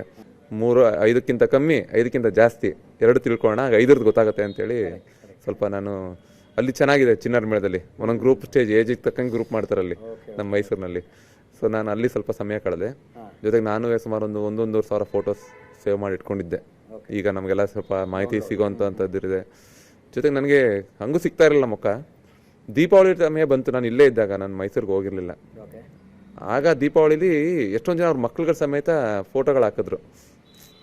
ಮಕ್ಳುಗಳನ್ನ ದೀಪಾವಳಿಗೆ ಅಲಂಕಾರ ಮಾಡಿ ನಮ್ಮ ಸೆಲೆಬ್ರೇಟ್ ಮಾಡ್ತೀವಿ ನಾವು ಭಾರತೀಯರು. ಸೊ ಆ ಟೈಮ್ನಲ್ಲಿ ನನಗೆ ಸ್ವಲ್ಪ ಇನ್ಫಾರ್ಮೇಷನ್ಗಳು ಸಿಕ್ತು ಮಕ್ಕಳು. ಸೊ ನಮ್ಮ ಮಗು ಭಾರತೀಯರ ಮುಖನೇ ಬೇಕು ನಮಗೆ ಮುಖದಲ್ಲಿ. ಈ ಕಲ್ಲು ಸಿಕ್ಕಿದ್ದು ಕೂಡ ರಾಮದಾಸ್ ಅನ್ನೋರ್ ಜಮೀನಲ್ಲಿ ಅಂತ ನೋಡಿ. ಎಷ್ಟು ಕೋಇನ್ಸಿಡೆನ್ಸ್ ನೋಡಿ, ಅವರು ರಾಮರಿಗೆ ದಾಸರಾಗಿದ್ರು ಅನ್ಸುತ್ತೆ, ಹಿಂದೆ ಯಾವುದೋ ಕಾಲದಲ್ಲಿ ಪುಣ್ಯ ಮಾಡಿದ್ರು ಅನ್ಸುತ್ತೆ. ಇವ್ರು ಕೇಳಿದ್ರೆ ಈ ಒಂದು ವಿಗ್ರಹಕ್ಕೆ ನಿಮಗೆ ಪ್ರಪಂಚ ಎಷ್ಟು ಎಕ್ಸ್ಪೆನ್ಸಿವ್ ಕಲ್ನಾದ್ರು ಗಿಫ್ಟಾಗಿ ಕೊಡ್ಲಿಕ್ಕೆ ರೆಡಿ ಇದ್ದಾರೆ. ಆದರೆ ದೇವರು ನಮಗೆ ನಮ್ಮೂರಿನಲ್ಲಿ ಒಬ್ಬರು ಸಣ್ಣ ರೈತರ ಜಮೀನಲ್ಲಿ ಹುಡುಕ್ಸಿ ಕರ್ಸ್ಕೊಂಡು ಮಾಡಿಸ್ಕೊಂತ ಇದ್ದಾರೆ ನೋಡಿ. ನೀವು ಹೇಳಿದ್ರೆ ಬೇಕಾದ್ರೆ ನೀವು ಅಂದಂಗೆ 2 ಟನ್ ಚಿನ್ನನೇ ಕೊಡ್ತಾರೆ ಇಲ್ಲಿ. ಹಂಗೆ ಆ ಕಲ್ಲು ನೋಡಿ, ಅವರು ಪುಣ್ಯ ಹೆಂಗಿದೆ, ನಮ್ಮ ರಾಜ್ಯದ ಪುಣ್ಯ, ನಾವು ಈ ರಾಜ್ಯದಲ್ಲಿ ಹುಟ್ಟಿದ ನಮ್ಮ ಪುಣ್ಯ. ನಾವು ಮೈಸೂರಿನಲ್ಲಿ ಇದ್ದೀವಿ, ನಮ್ಮ ಸುತ್ತಮುತ್ತ ದೇವಸ್ಥಾನ ನೋಡ್ತಾ ಇದ್ರೇನೆ ಆಕರ್ಷಿತವಾಗಿ ಶಿಲ್ಪ ನಿರ್ಮಾಣ ಹೇಗೆ ಮಾಡಬೇಕು ಅನ್ನೋದು ದಿನನಿತ್ಯ ನಿಮ್ಗೆ ಹೇಳ್ತಾನೆ ಇರ್ತಾವೆ. ಅದು ನೋಡ್ತಿರೋದು ನಿಮಗೆ ಒಳಗೆ ನಾಲೆಜ್ ಹೋಗ್ತಾನೆ ಇರುತ್ತೆ. ಅದೊಂಥರ ಸ್ಟ್ರೆಸ್ಸು ಇರುತ್ತಲ್ವ. ಈಗ 3 ಜನ ಶಿಲ್ಪಿಗಳ ಆಯ್ಕೆಯಾಗಿದ್ದಾರೆ, 3 ಜನ ಏಕಕಾಲದಲ್ಲಿ ಮೂರ್ತಿಗಳನ್ನು ಕೆತ್ತಾ ಇದ್ದಾರೆ, 3 ಪೈಕಿ ಒಂದು ವಿಗ್ರಹ ಸೆಲೆಕ್ಟ್ ಆಗುತ್ತೆ. ಅದು ಸ್ಟ್ರೆಸ್ಫುಲ್ಲೇ. ನೀವು ಒಬ್ಬರದೊಬ್ಬರು ವಿಗ್ರಹಗಳನ್ನು ನೋಡ್ತಿದ್ರಾ ಅಥವಾ ಚರ್ಚೆ ಮಾಡ್ತಿದ್ರಾ, ನೀನೇನು ಕಾನ್ಸೆಪ್ಟು ನಾನೇನು ಕಾನ್ಸೆಪ್ಟು ಅಂತ? ಇಲ್ಲ ಸರ್, ನೀವು ಅಂದಂಗೆ ನ್ಯಾಷನಲ್ ಇಂಪಾರ್ಟೆನ್ಸ್ ಪ್ರಾಜೆಕ್ಟ್ ಯಾವಾಗಲೂ ಕಾಂಪಿಟೇಷನ್ ಇದ್ದೇ ಇರುತ್ತೆ. ನನಗೆ ಶಂಕರಾಚಾರ್ಯದಲ್ಲೂ ಇತ್ತು, ನೇತಾಜಿ ಸುಭಾಷ್ ಚಂದ್ರ ಬೋಸಲ್ಲೂ ಇತ್ತು, ಇದರಲ್ಲೂ ಇತ್ತು. ಬಟ್ ಅಲ್ಲೆಲ್ಲ ಬರೀ ಮಾಡಲು ಮಾಡ್ತಿದ್ವಿ. ಇಲ್ಲ ಹಂಗಲ್ಲ, ಇಲ್ಲಿ 6 ತಿಂಗಳು ಎಲ್ಲರನ್ನೂ ಒಟ್ಟಿಗೆ ಇರಿಸ್ಬಿಟ್ಟು 3 ಜನ ವಿಗ್ರಹ ಮಾಡಿ ಅಂತಲೇ ಬಿಟ್ಬಿಟ್ಟಿದ್ರೆ ಮೇನ್ ವಿಗ್ರಹನ. ಸೊ ನಾವು ಸ್ಟ್ರೆಸ್ ಅಂತ ಅಂದ್ಕೊಳ್ಳಿಲ್ಲ, ಇದನ್ನು ಒಂದು ಹೆಲ್ತಿಯಾಗಿ ತೊಗೊಂಡ್ವಿ, ಹೆಲ್ತಿ ಸ್ಪೋರ್ಟ್ ಆಗೇನೋ ತೊಗೊಂಡ್ವಿ. ಸೊ ನಾವು ನಮ್ಮಲ್ಲೇ ಒಂದು ತೀರ್ಮಾನ ಮಾಡ್ಕೊಂಡು ಯಾರು ಒಬ್ಬರೊಬ್ರು ನೋಡೋದು ಬೇಡ, ದೇಶಕ್ಕೆ 3 ವಿಭಿನ್ನವಾಗಿ ವಿಶಿಷ್ಟವಾಗಿ ಅದ್ಭುತವಾದ ಶಿಲ್ಪ ಸಿಕ್ಕಲಿ, ಅವ್ರಿಗೆ ಸೆಲೆಕ್ಟ್ ಮಾಡೋರಿಗೆ ಕಾಂಪಿಟೇಷನ್ ಕಷ್ಟ ಆಗಬೇಕು, ಯಾರು ಚೆನ್ನಾಗಿದೆ ತಗೊಳ್ಳಿ ಅಂತ ನಾವು 3 ಜನನೂ ಡಿಸೈಡ್ ಮಾಡಿ ಎಲ್ಲರೂ ಎಕ್ಸ್ಟ್ರೀಮ್ ಆಗಿ ಪುಷ್ ಮಾಡಿದ್ದೀವಿ ಎಲ್ಲ ಥರನೂ. ಒಬ್ರೊಂದೊಬ್ರು ನೋಡಲಿಲ್ಲ. ನಾನು ಈಗಲೂ ಅಷ್ಟೇ ಒಬ್ರದ್ದೇ ನೋಡಿದ್ದು, ನಮ್ಮ GL ಭಟ್ ಸರ್ದು. ಅದು ಕೊನೆಯಲ್ಲಿ ಮುಗಿದು ಎಲ್ಲ ಕಮಿಟಿಯವ್ರು ಬಂದು ಹೋದ್ಮೇಲೆ ಲಾಸ್ಟಲ್ಲಿ ನೋಡಿದ್ದು ನಾನು. ಮತ್ತು ನಮ್ಮ ಸತ್ಯನಾರಾಯಣ ಪಾಂಡೆ ಅವ್ರದ್ದು ನೋಡಿಲ್ಲ ಇನ್ನೂ ನಾನು. ಸೊ ನಾವು ಇಷ್ಟೇ ಅಂದ್ಕೊಂಡಿದ್ದು. ಸತ್ಯನಾರಾಯಣ ಪಾಂಡೆ ಅವ್ರದ್ದು ಅಮೃತಶಿಲೆ ಅಂತ ವೈಟ್ ಮಾರ್ಬಲಲ್ಲಿ ಮಾಡಿದ್ದಾರೆ. ಒಂದು ಬೆಸ್ಟ್ ಹೋಗಲಿ, ನಂದು ಹೋಗ್ಬೇಕು ಅಂತ ನನಗೆ ಸ್ವಾರ್ಥ ಇಲ್ಲ, ಅವ್ರಿಗೂ ಇಲ್ಲ ಆ ಥರ ಯಾರಿಗೂ. 3 ಜನದ ಯಾವುದಿದೆ ಬೆಸ್ಟ್ ಸಿಗಲಿ, ದೇಶಕ್ಕೆ ಎಲ್ಲರೂ ಕಾಯ್ತಾ ಇದ್ದೀವಿ. ನನ್ನ ಕೃತಿನ ದೇವರು ನನ್ನ ಕೈ ಮುಖಾಂತರ ದೇಶಕ್ಕೆ ತೋರಿಸ್ಬೇಕು ಅನ್ನೋ ಒಂದು ದರ್ಶನ ಕೊಡಬೇಕು ಅಂತ ತೀರ್ಮಾನ ಮಾಡಿದ್ದಾರೆ, ದೇವ್ರು ಮಾಡಿಸ್ಕೊಂಡಿದ್ದಾರೆ ಅಂತ ಹೇಳಲಿಕ್ಕೆ ಬೇಕು. ಈಗ ರಾಮಲಲ್ಲ ಹೆಂಗೆ ಕಾಣಿಸ್ತಾರೆ ಅನ್ನೋದನ್ನ 22ನೇ ತಾರೀಕೆ ಜಗತ್ತು ನೋಡೋದು. ವಿವರಿಸ್ಬೋದಾ ನೀವು? ಅಂದರೆ ಏನು ಪರಿಕಲ್ಪನೆಯಲ್ಲಿ ಮಾಡಿದ್ರಿ? ಒಂದು ವಿವರಣೆ.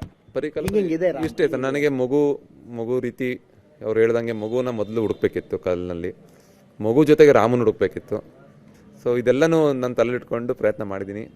ನಮ್ಮ ದಕ್ಷಿಣ ಭಾರತದ ಸ್ವಲ್ಪ ಶೈಲಿಯನ್ನು ನಾವು ಹಾಕೊಂಡಿದ್ದೀವಿ, ಉತ್ತರ ಭಾರತಕ್ಕೂ ಬೇಕಾದಂಥ ಒಂದು ಅಂಶಗಳನ್ನ ಮಾಡಿ ನಮ್ಮ ದೇಶದ ಒಂದು ಕನೆಕ್ಟ್ ಆಗೋ ರೀತಿಯಲ್ಲಿ ನಾನು ಪ್ರಯತ್ನ ಪಟ್ಟಿದ್ದೀನಿ. ನಮ್ಮ ದೇಶದ ಜನತೆಗೆ ಇಷ್ಟ ಆದರೆ ನನಗೆ ಅದಕ್ಕಿಂತ ದುಡ್ಡು ಇದ್ದೀನಿ. ಸಂಭ್ರಮಾಚರಣೆ ಇಡೀ ದೇಶದಾದ್ಯಂತ ಇದೆ. ರಾಮಲಲ್ಲಾ ಮೂರ್ತಿ ಅಂದ ತಕ್ಷಣ ಅದರ ಜೊತೆಗೆ ಅರುಣ್ ಯೋಗಿರಾಜ್ ಅವರ ಹೆಸರು ಕೂಡ ಬರ್ತಾ ಇದೆ. ಅದನ್ನು ಕೇಳಿಸ್ಕೊಂಡಾಗ ಅವ್ರು ಬಹಳ ಖುಷಿ ಪಟ್ಟರು. ಹೌದು, ರಾಮಲಲ್ಲಾ ಮೂರ್ತಿ ಅಂದ ತಕ್ಷಣ ಅದ್ರ ಜೊತೆಗೆ ನನ್ನ ಹೆಸರು ಕೂಡ ಬರ್ತಾ ಇದೆ. ಇಂಥದ್ದೊಂದು ಸೌಭಾಗ್ಯ ಸಿಕ್ಕಿದ್ದೇ ನನ್ನ ಯಾವ ಜನ್ಮದ ಪುಣ್ಯನೋ ಅದು ನನಗೆ ಗೊತ್ತಿಲ್ಲ ಅಂತ ಇಂಥದ್ದೇ ಮಾತನ್ನ ಅವರ ಕುಟುಂಬಸ್ಥರು ಕೂಡ ಹೇಳ್ತಾ ಇದ್ದಾರೆ. ಮೈಸೂರಿನಲ್ಲಿ ಶಿಲ್ಪಿ ಅರುಣ್ ಯೋಗಿರಾಜ್ ಅವರ ಕುಟುಂಬಸ್ಥರು ಬಹಳ ಖುಷಿಯಾಗಿದ್ದಾರೆ. ಸಂಭ್ರಮಾಚರಣೆ ಇದ್ದೇ ಇರುತ್ತೆ. ಯಾಕಂದ್ರೆ ಅವರ ಮೂರ್ತಿ, ಅವರು ಕೆತ್ತನೆ ಮಾಡಿದಂತಹ ಮೂರ್ತಿ ಫೈನಲ್ ಆಗ್ತಾ ಇದ್ದಂತೆ ಬಹಳಷ್ಟು ಜನ ಅವರ ಮನೆಗೆ ಬರ್ತಾ ಇದ್ದಾರೆ, ಶುಭ ಹಾರೈಸ್ತಾ ಇದ್ದಾರೆ, ಅವರ ಆಶೀರ್ವಾದವನ್ನ ಪಡೀತಾ ಇದ್ದಾರೆ. ಯಾರು ಅರುಣ್ ಯೋಗಿರಾಜ್ ಅವರ ತಾಯಿಯ ಜೊತೆ ಮಾತಾಡ್ತಿದ್ದಾರೆ, ಬಹಳ ಖುಷಿ ಪಡ್ತಿದ್ದಾರೆ. ಏನ್ ಹೇಳ್ತಾರೆ ಅವರ ಕುಟುಂಬಸ್ಥರು, ಬನ್ನಿ ನೋಡೋಣ. ಮೂರ್ತಿಯನ್ನು ನೋಡ್ತಾ ಇದ್ರೆ ಬಹಳ ಅದ್ಭುತವಾಗಿ ಮೂಡಿ ಬಂದಿದೆ. ಶಿರದಲ್ಲಿ, ರಾಮನ ಶಿರದಲ್ಲಿ ಸೂರ್ಯದೇವ ಇರೋದ್ರಿಂದ ಅವರು ಸೂರ್ಯ ವಂಶಸ್ಥ ಅಂತ ತಿಳಿದು ಬರ್ತದೆ. ಹಾಗೂ ರಾಮರಿಗೆ ಮುಡಿ ಕಿರೀಟವನ್ನು ಹಾಕಿದ್ದಾರೆ. ಯಾಕೆಂದರೆ 5 ರಿಂದ 6 ವರ್ಷದಲ್ಲಿ ರಾಮರು ಯಾವ ರೀತಿ ಕಾಣ್ತಾರೆ ಅದೇ ರೀತಿಯ ಒಂದು ಭಾವ ಆಗಿರ್ಬೋದು, ಭಂಗಿ ಆಗಿರ್ಬೋದು, ಬಿಲ್ಲು ಮತ್ತು ಬಾಣಧಾರಿ ಆಗಿರುವಂಥ ಶ್ರೀರಾಮರು. ಹಾಗೂ ಪ್ರಭಾವಳಿಯಲ್ಲಿ ಜೊತೆಗೆ ರಾಮರ ಅವತಾರಗಳೆಲ್ಲ ಇದೆ, ಅದು ವಿಶೇಷತೆ. ಪ್ರಭಾವಳಿ ದಶಾವತಾರಗಳು. ಬಲಗೈನಲ್ಲಿ ಬಾಣ ಹಾಗೂ ಆಶೀರ್ವಾದ ಇರುವಂಥ ಹಸ್ತ, ನಮ್ಮ ಎಡಗೈನಲ್ಲಿ ಏನಿದೆ ಬಿಲ್ಲನ್ನು ಹಿಡಿದಿರುವಂಥದ್ದು. ಇನ್ನು ಅದಕ್ಕೆ ಕಣ್ಣಿಗೆ ಬಟ್ಟೆಯನ್ನು ಕಟ್ಟಿದ್ದಾರೆ. ಯಾಕೆ ಅಂತಂದರೆ ನೇತ್ರೋನ್ಮಿಲನ ಅಂತ ಹೇಳ್ತಾರೆ ಇದಕ್ಕೆ, ಕಣ್ಣು ಬಿಡಿಸುವಂಥದ್ದು, ಅದು ಕಣ್ಣು ತೆರೆಯುವಂಥದ್ದು. ಇದು ಶಾಸ್ತ್ರೋಕ್ತವಾಗಿ ಅವತ್ತಿನ ದಿನ ಪೂಜೆ ಪುನಸ್ಕಾರಗಳ ಬ್ರಾಹ್ಮಿ ಮುಹೂರ್ತದಲ್ಲಿ ಇದನ್ನು ಮಾಡುವಂಥದ್ದು. 5 ವರ್ಷದ ಬಾಲಕ ನಿಂತಿರಬೇಕಾದ್ರೆ ಅವನ ಆಭರಣವನ್ನು ತೊಟ್ಟಾಗ ಹೊಯ್ಸಳ ಶೈಲಿಯಲ್ಲಿ ಇರುವಂಥದ್ದು. ಅದರಲ್ಲಿ ಪರಿಪೂರ್ಣ ಅಂಥದ್ದು ಏನಿಲ್ಲ. 22ನೇ ತಾರೀಕು ಇದು ಪರಿಪೂರ್ಣವಾಗುವಂಥದ್ದು. ರಾಮರಿಗೆ ಬಿಲ್ಲು ಹಾಗೂ ಬಾಣವನ್ನು ತೊಡಿಸುವಂಥದ್ದು ಹಾಗೂ ಪ್ರಾಣ ಪ್ರತಿಷ್ಠಾಪನೆ ಆಗುವಂಥದ್ದು ವಿಶೇಷ. 5 ವರ್ಷ ಬಾಲಕಂದು ನಗುಮುಖ ಮತ್ತೆ ದೈವಿಕ ಕಳೆ ಇರಬೇಕು ಅಂತ, ಮತ್ತೆ ಅವ್ರಿಗೆ ಆ ಕಲ್ಲು ಶಿಲೆ ನೀಡಲಾಗ್ತದೆ. ಆ ಕಲ್ಲು ತುಂಬಾ ಹಾರ್ಡ್ ಆಗಿತ್ತು. ಆಗ ಒಂದು ಸಮಯ ಇತ್ತು, ಸಂದರ್ಭ ಇತ್ತು, ಕಣ್ಣು ಕತ್ತುವಾಗ ಕಣ್ಣಿಗೆ ಒಂದು ಕಲ್ಲು ಬಿದ್ದು ಕಪ್ಪು ಗುಡ್ಡೆ ಮೇಲೆ ಬೀಳ್ತದೆ. ಅದು ಆಪರೇಷನ್ ಮಾಡಿಸಿ ಅವ್ರು ಒಂದ್ ಕಣ್ಣು ಮುಚ್ಕೊಂಡು ಕೆಲಸ ಮಾಡಿದ್ದು ಸಂದರ್ಭಗಳಿತ್ತು. ಕಣ್ಣು ತುಂಬಾ ಇಂಪಾರ್ಟೆಂಟು. ಕಣ್ಣಿಗೆ ಏನಾದ್ರೂ ಏಟಾದ್ರೆ ಶಿಲ್ಪಿಗೆ ಕೆತ್ತಲಿಕ್ಕೆ ತುಂಬಾ ಕಷ್ಟ ಆಗ್ತದೆ. ಆ ಭಗವಂತ ಇದ್ದ ಕಾಪಾಡ್ಕೊಂಡ ಅಂತಾನೆ ಒಂದು 15 ದಿನ 20 ದಿನ ಕೆಲಸ ಮಾಡ್ತಿದ್ರು. ಆಮೇಲೆ ಅದು ಇನ್ನೊಂದ್ಸತಿ ಕ್ಲೀನ್ ಮಾಡಿಸ್ಕೊಂಡಾಗ ಇನ್ನೊಂಚೂರು ಕಲ್ಚಿಕೆಗಳು ಪೀಸಸ್ ಇತ್ತಂತೆ. ಅದೆಲ್ಲ ಸರಿ ಆದ್ಮೇಲೆ ಅವ್ರಿಗೆ ಸ್ವಲ್ಪ ನೋವು ಕಮ್ಮಿ ಆಗಿ ಕಣ್ಣು ದೇವ್ರು ಕಾಪಾಡ್ಕೊಂಡ್ಬಿಟ್ಟು ಒಂದೇ ಕಣ್ಣಲ್ಲಿ ಮಾಡಿದಾರಂತೆ. ನಮ್ಗೆ ಈ ವಿಷಯಗಳು ನಮ್ ಕೆಲ್ಸದವರು ಮತ್ತೆ ಅಲ್ಲಿ ಟ್ರಸ್ಟ್ ಇಂದ ಗೊತ್ತಾಗಿದ್ದು ನಮ್ಗೂನು ಒಂಥರ ಭಯನೇ ಆಗೋಗಿತ್ತು. ಎಸ್, ಇವತ್ತು ಹಾಗಾದ್ರೆ ಏನೆಲ್ಲ ನಡೀತು ಅಯೋಧ್ಯೆಯಲ್ಲಿ? ಯಾಕಂದ್ರೆ ಬಾಲರಾಮನ ಮೂರ್ತಿಯನ್ನ ನೋಡ್ತಾ ಇದ್ದಂತೆಯೇ ಜನ ಕೂಡ ಬಹಳ ಖುಷಿಯಾಗಿದ್ದಾರೆ. ಏನೆಲ್ಲ ಪೂಜೆ ನಡೀತು ಇವತ್ತು ಅಯೋಧ್ಯೆಯಲ್ಲಿ ಅಂತ ನೋಡೋದಾದ್ರೆ, 51 ಇಂಚಿನ ಬಾಲರಾಮನ ವಿಗ್ರಹದ ಫೋಟೋ ಏನಿದೆ ಅದು ಬಹಳಷ್ಟು ಕಂಗೊಳಿಸ್ತಾ ಇದೆ. ಜನವರಿ 22ರಂದೇ ಸಂಪೂರ್ಣವಾಗಿ ಬಾಲರಾಮನ ದರ್ಶನ ಆಗತ್ತೆ. ಈಗ ಗರ್ಭಗುಡಿಯಲ್ಲಿ ಬಾಲರಾಮನ ಕಣ್ಣಿಗೆ ಬಟ್ಟೆ ಕಟ್ಟಿದ್ದು ಯಾಕೆ ಹಾಗಾದ್ರೆ? ಜನವರಿ 22ನೇ ತಾರೀಕು ರಾಮನ ಕಣ್ಣಿಗೆ ಕಟ್ಟದಂತಹ ಆ ಬಟ್ಟೆಯನ್ನ ಅರ್ಚಕರು ತೆಗಿತಾರೆ. ಏನದರ ಶಾಸ್ತ್ರ? ನೇತ್ರೋನ್ಮಿಲನ ಶಾಸ್ತ್ರದ ನಂತರ ಸಂಪೂರ್ಣ ರಾಮನ ದರ್ಶನ ಆಗತ್ತೆ. ಕಣ್ಣಿಗೆ ಪಟ್ಟಿ ತೆಗೆಯೋ ಮುನ್ನ ಯತಿಗಳಿಂದ ವಿಶೇಷವಾದಂತಹ ಹೋಮ ನಡೆಯುತ್ತೆ. ಅಲ್ಲಿ ಹೋಮ ಹವನದ ನಂತರ ಕಣ್ಣಿಗೆ ಕಟ್ಟದಂತಹ ಆ ಬಟ್ಟೆ ಏನಿದೆ ಅದನ್ನ ತೆಗಿಲಾಗತ್ತೆ. ದೇವರು ಭಕ್ತರ ನೋಡೋದ್ರಿಂದ ಪ್ರಾಣ ಪ್ರತಿಷ್ಠಾಪನೆ ಆಗ ಪೂರ್ಣ ಆಗತ್ತೆ. ಮೊದಲ ಭಕ್ತನನ್ನಾಗಿ ಬಾಲರಾಮ ನೋಡೋದು ಯಾರು ರಾಮಲಲ್ಲಾನ ಪ್ರತಿಷ್ಠಾಪನೆ ಮಾಡ್ತಾರೋ ಅವರನ್ನ. ನಿಮ್ಗೆ ಈಗಾಗಲೇ ಗೊತ್ತಾಗಿರುತ್ತೆ, ಪ್ರಧಾನಿ ಮೋದಿಯನ್ನೇ ನೋಡ್ತಾರೆ. ಈ ವೇಳೆಯೇ ಪ್ರಧಾನಿ ಮೋದಿಗೆ ಮೂರ್ತಿ ಪೂಜೆ ಮಾಡ್ತಾರೆ. ಪ್ರಧಾನಿ ಮೋದಿ ಅಲ್ಲಿರುವಂತಹ ಮೂರ್ತಿಗೆ ಪೂಜೆ ಮಾಡ್ತಾರೆ. ನಿರಂತರವಾಗಿ ಆಗ ಮಂತ್ರಘೋಷಗಳು ಅಲ್ಲಿ ಮೊಳಗತ್ತೆ. ಅದಾದ ನಂತರ ಅತಿಥಿಗಳಿಂದ ಬಾಲರಾಮನಿಗೆ ವಿಶೇಷ ಪೂಜೆ, ಅದಾದ ನಂತರ ದರ್ಶನ ಇರುತ್ತೆ. ಎಸ್, ಇದಿಷ್ಟು ಅಲ್ಲಿ ಏನೆಲ್ಲ ನಡೆಯುತ್ತೆ ಅನ್ನೋದರ ಬಗೆಗಿನ ಕಂಪ್ಲೀಟ್ ಆದಂತಹ ವಿವರ. ಅಯೋಧ್ಯೆಯಲ್ಲಿ ರಾಮಲಲ್ಲಾ ಪ್ರತಿಷ್ಠಾಪನೆಗೆ ಸಾಕಷ್ಟು ತಯಾರಿ ನಡೀತಾ ಇದೆ. ಬಹಳ ಸಂಭ್ರಮದಿಂದ ಜನ ಕೂಡ ರಾಮ ಮಂದಿರ ನೋಡೋದಕ್ಕೆ ಅಂತ ಅಯೋಧ್ಯೆಗೆ ಬರ್ತಾ ಇದ್ದಾರೆ. ಬಹಳಷ್ಟು ಮಂದಿ ಅಯೋಧ್ಯೆಯಲ್ಲಿದ್ದಾರೆ. ನಮ್ಮ ಪೇಜಾವರ ಶ್ರೀಗಳು ಕೂಡ ಅಯೋಧ್ಯೆಯಲ್ಲಿದ್ದಾರೆ. ಅಲ್ಲಿನ ತಯಾರಿ, ರಾಮಲಲ್ಲಾ ಪ್ರತಿಷ್ಠಾಪನೆ ಯಾವ ರೀತಿ ನಡೆಯುತ್ತೆ ಅದೆಲ್ಲದರ ಬಗ್ಗೆ ಮಾತಾಡಿದ್ದಾರೆ ಅವರು. 5-6 ಶತಮಾನಗಳ ಹೋರಾಟ, ಸಾವಿರ ಲಕ್ಷ ಸಂಖ್ಯೆಯಲ್ಲಿ ಜೀವನವನ್ನ ಕಳ್ಕೊಂಡಂಥವರು ಎಷ್ಟೋ ಜನ ಇದ್ದಾರೆ. ಈಗ ರಾಮ ಮಂದಿರ ನಿರ್ಮಾಣ ಆಗ್ತಾ ಇದೆ. 2 ದಿನ ಬಾಕಿ ಇದೆ, ರಾಮಲಲ್ಲಾ ಮೂರ್ತಿಯ ಪ್ರತಿಷ್ಠಾಪನೆ ಆಗತ್ತೆ. ಈ ನಡುವಲ್ಲಿ ಅಲ್ಲಿ ಏನೆಲ್ಲ ತಯಾರಿಗಳು ನಡೀತಾ ಇದೆ, ರಾಮಲಲ್ಲಾ ಪ್ರತಿಷ್ಠಾಪನೆ ಹೇಗೆ ನಡೆಯುತ್ತೆ, ನಡೆದು ಬಂದಂತಹ ಹೋರಾಟ, ಈಗ ಇರುವಂತಹ ಒಂದಷ್ಟು ವಿರೋಧ, ಇದೆಲ್ಲದರ ಬಗ್ಗೆ ಮಾತಾಡಿದ್ದಾರೆ ಪೇಜಾವರ ಶ್ರೀಗಳು. ನಮ್ಮ ಏಷ್ಯಾನೆಟ್ ಸುವರ್ಣ ನ್ಯೂಸ್ನ ಸಂಪಾದಕರಾದಂತಹ ಅಜಿತ್ ಹನುಮಕ್ಕನವರ್ ಅಯೋಧ್ಯೆಯಲ್ಲಿದ್ದರು. ಅವರು ಮಾತಾಡಿಸಿದ್ದಾರೆ ಪೇಜಾವರ ಶ್ರೀಗಳನ್ನ. ಬನ್ನಿ ನೋಡೋಣ. ಅಯೋಧ್ಯೆಯ ರಾಮ ಮಂದಿರದ ಭವ್ಯ ರಾಮ ಮಂದಿರದ ಲೋಕಾರ್ಪಣೆಗೆ ಮತ್ತು ರಾಮಲಲ್ಲಾ ಪ್ರಾಣ ಪ್ರತಿಷ್ಠಾಪನೆಗೆ ದಿನಗಣನೆ ಶುರುವಾಗಿರುವ ಸಂದರ್ಭದಲ್ಲಿ ಉಡುಪಿಯಿಂದ ಪೇಜಾವರ ಶ್ರೀಗಳಾದ ವಿಶ್ವಪ್ರಸನ್ನ ತೀರ್ಥರು ನಿನ್ನೆಯಷ್ಟೇ ಅಯೋಧ್ಯೆಗೆ ಬಂದಿದ್ದಾರೆ. ಇವತ್ತು ರಾಮ ಮಂದಿರದ ಒಳಗಡೆ ಹೋಗಿ ತಯಾರಿಗಳನ್ನು ನೋಡಿಕೊಂಡು ಬಂದರು. ಏಷ್ಯಾನೆಟ್ ಸುವರ್ಣ ನ್ಯೂಸ್ ಜೊತೆ ಮಾತನಾಡೋದಕ್ಕೆ ನಮ್ಮ ಜೊತೆಗಿದ್ದಾರೆ. ಸ್ವಾಮೀಜಿ, ದೇವಸ್ಥಾನಕ್ಕೆ ಹೋಗಿದ್ರಿ, ತಯಾರಿಗಳನ್ನು ನೋಡಿದ್ರಿ, ಎಲ್ಲವೂ ಅಂದುಕೊಂಡಂತೆ ನಡೀತಾ ಇದೆಯಾ? ಎಲ್ಲವೂ ಕೂಡ ಪೂರ್ವ ನಿಯೋಜಿತ ವ್ಯವಸ್ಥೆಯಂತೆ ಎಲ್ಲ ಕಾರ್ಯಗಳು ನಡೀತಾ ಇದ್ದಾವೆ. ಅಲ್ಲಿ ಅಂದರೆ 9 ಹೋಮಕುಂಡಗಳು ಮತ್ತು 121 ಋತ್ವಿಜರಿಂದ ನಡೀತಾ ಇರುವಂತಹ ಹೋಮ ಹವನಗಳು, ಅದನ್ನು ತಾವು ವೈಯಕ್ತಿಕ ಆಸಕ್ತಿಯೊಂದಿಗೆ ಮೇಲ್ವಿಚಾರಣೆ ಮಾಡ್ತಿದ್ದೀರಿ ಅಂತ ಗೊತ್ತಾಯಿತು. ಏನೇನಾಗ್ತಾ ಇದೆ ಕಾರ್ಯಕ್ರಮಗಳಲ್ಲಿ? ಈ ಮೊದಲನೇ ದಿವಸ ಅಂದರೆ 22ನೇ ತಾರೀಕಿನಂದು ನಡೆಯುವ ಎಲ್ಲ ಆ ಹೋಮ ಹವನಾದಿಗಳು ಅರುಣ್ ದೀಕ್ಷಿತ್ ಅಂತ ಹೇಳಿಕೊಂಡು ಕಾಶಿಯ ವಿದ್ವಾಂಸರ ಅವರ ನೇತೃತ್ವದಲ್ಲಿ ನಡೀತಾ ಇದ್ದಾವೆ. ಎಲ್ಲ ತಯಾರಿಗಳು ನಡೆದಿದ್ದಾವೆ. ಇನ್ನೇನು ಆ ದಿವಸ ಪ್ರಾರಂಭ ಮಾಡೋದಷ್ಟೇ ಬಾಕಿ. ತತ್ಪೂರ್ವಭಾವಿಯಾಗಿ ಆಗಬೇಕಾಗಿರುವ ಪುಣ್ಯಾಹವಚನೆ ಮೊದಲಾದಂಥ ಕಾರ್ಯಗಳು ಈಗ ತಾನೇ ನಡೆದು ಮುಗಿದು ಈಗ ತಾನೇ. 22ನೇ ತಾರೀಕಿನ ಕಾರ್ಯಕ್ರಮ ಪ್ರಧಾನಮಂತ್ರಿಗಳು ಆದಿಯಾಗಿ ಹಲವರಿಂದ ಪ್ರಾಣ ಪ್ರತಿಷ್ಠಾಪನೆ ಕಾರ್ಯಕ್ರಮ ನಡೆಯುವಂಥದ್ದು. ದೇಶ ವಿದೇಶದಲ್ಲಿ ಜನ ಇದನ್ನು ನೋಡೋದಕ್ಕೆ, ನೇರ ಪ್ರಸಾರದಲ್ಲಿ ನೋಡೋದಕ್ಕೆ ಕಾಯ್ತಾ ಇದ್ದಾರೆ. ಬಹುಶಃ ಏನು ಒಂದು ಯುಗದಲ್ಲಿ ಒಂದು ಸಲ ನಡೆಯುತ್ತೆ ಆ ರೀತಿಯಾದಂಥ ಕಾರ್ಯಕ್ರಮ, ಶತಮಾನಕ್ಕೊಮ್ಮೆ ನಡೆಯುವಂಥ ಕಾರ್ಯಕ್ರಮ ಅಂತ ಅನ್ಬಹುದು. ಅದರ ಬಗ್ಗೆ ಏನು ತಾವು ಹೇಳೋದು? ಅವಶ್ಯವಾಗಿ ಈಗ 5-6 ಶತಮಾನಗಳಿಂದ ನಿರೀಕ್ಷಿಸ್ತಾ ಇದ್ದಂತಹ ಕೆಲಸ. ಹಾಗಾಗಿ ಪ್ರಪಂಚದ ಆದ್ಯಂತ ಎಲ್ಲರ ಗಮನ ಈ ಕಡೆ ಇದೆ. ಕಾರ್ಯಗಳಲ್ಲೂ ಕೂಡ ಸುಲಲಿತವಾಗಿ ಸಾಗ್ತಾ ಇದ್ದಾವೆ, ಯಶಸ್ವಿಯಾಗಿ ಕಾರ್ಯ ನಡೆಯುತ್ತೆ. ಅಂದರೆ ಇಂಥದ್ದೊಂದು ಅತ್ಯದ್ಭುತವಾದ ಕಾರ್ಯಕ್ರಮಕ್ಕೆ ಹತ್ತಿರ ಬರ್ತಾ ಇದ್ದ ಹಾಗೆ ಶಂಕರರಿಂದ ಸ್ಥಾಪಿತವಾದ ಪೀಠಗಳ ಭಿನ್ನಾಭಿಪ್ರಾಯಗಳು, ಈ ರೀತಿಯಾದಂಥ ಚರ್ಚೆಗಳು ಅನಿರೀಕ್ಷಿತವಾಗಿ ಮತ್ತು ಹುಟ್ಟು ಹಾಕಿಕೊಳ್ಳುವಂತೆ ಆಯಿತು. ಅದನ್ನ ತಮ್ಮ ಪೀಠ ಹೇಗೆ ನೋಡುತ್ತೆ, ತಾವು ಹೇಗೆ ನೋಡ್ತೀರಿ? ಮೂಲತಃ ಅಂತಹ ವಿರೋಧ ಅದು ನೇರವಾಗಿ ನಮ್ಮ ಟ್ರಸ್ಟ್ಗೆ ಬಂದ ಹಾಗಿಲ್ಲ, ನಮ್ಮ ಕೈಗೆ ಇನ್ನೂ ಸಿಕ್ಕಿಲ್ಲ.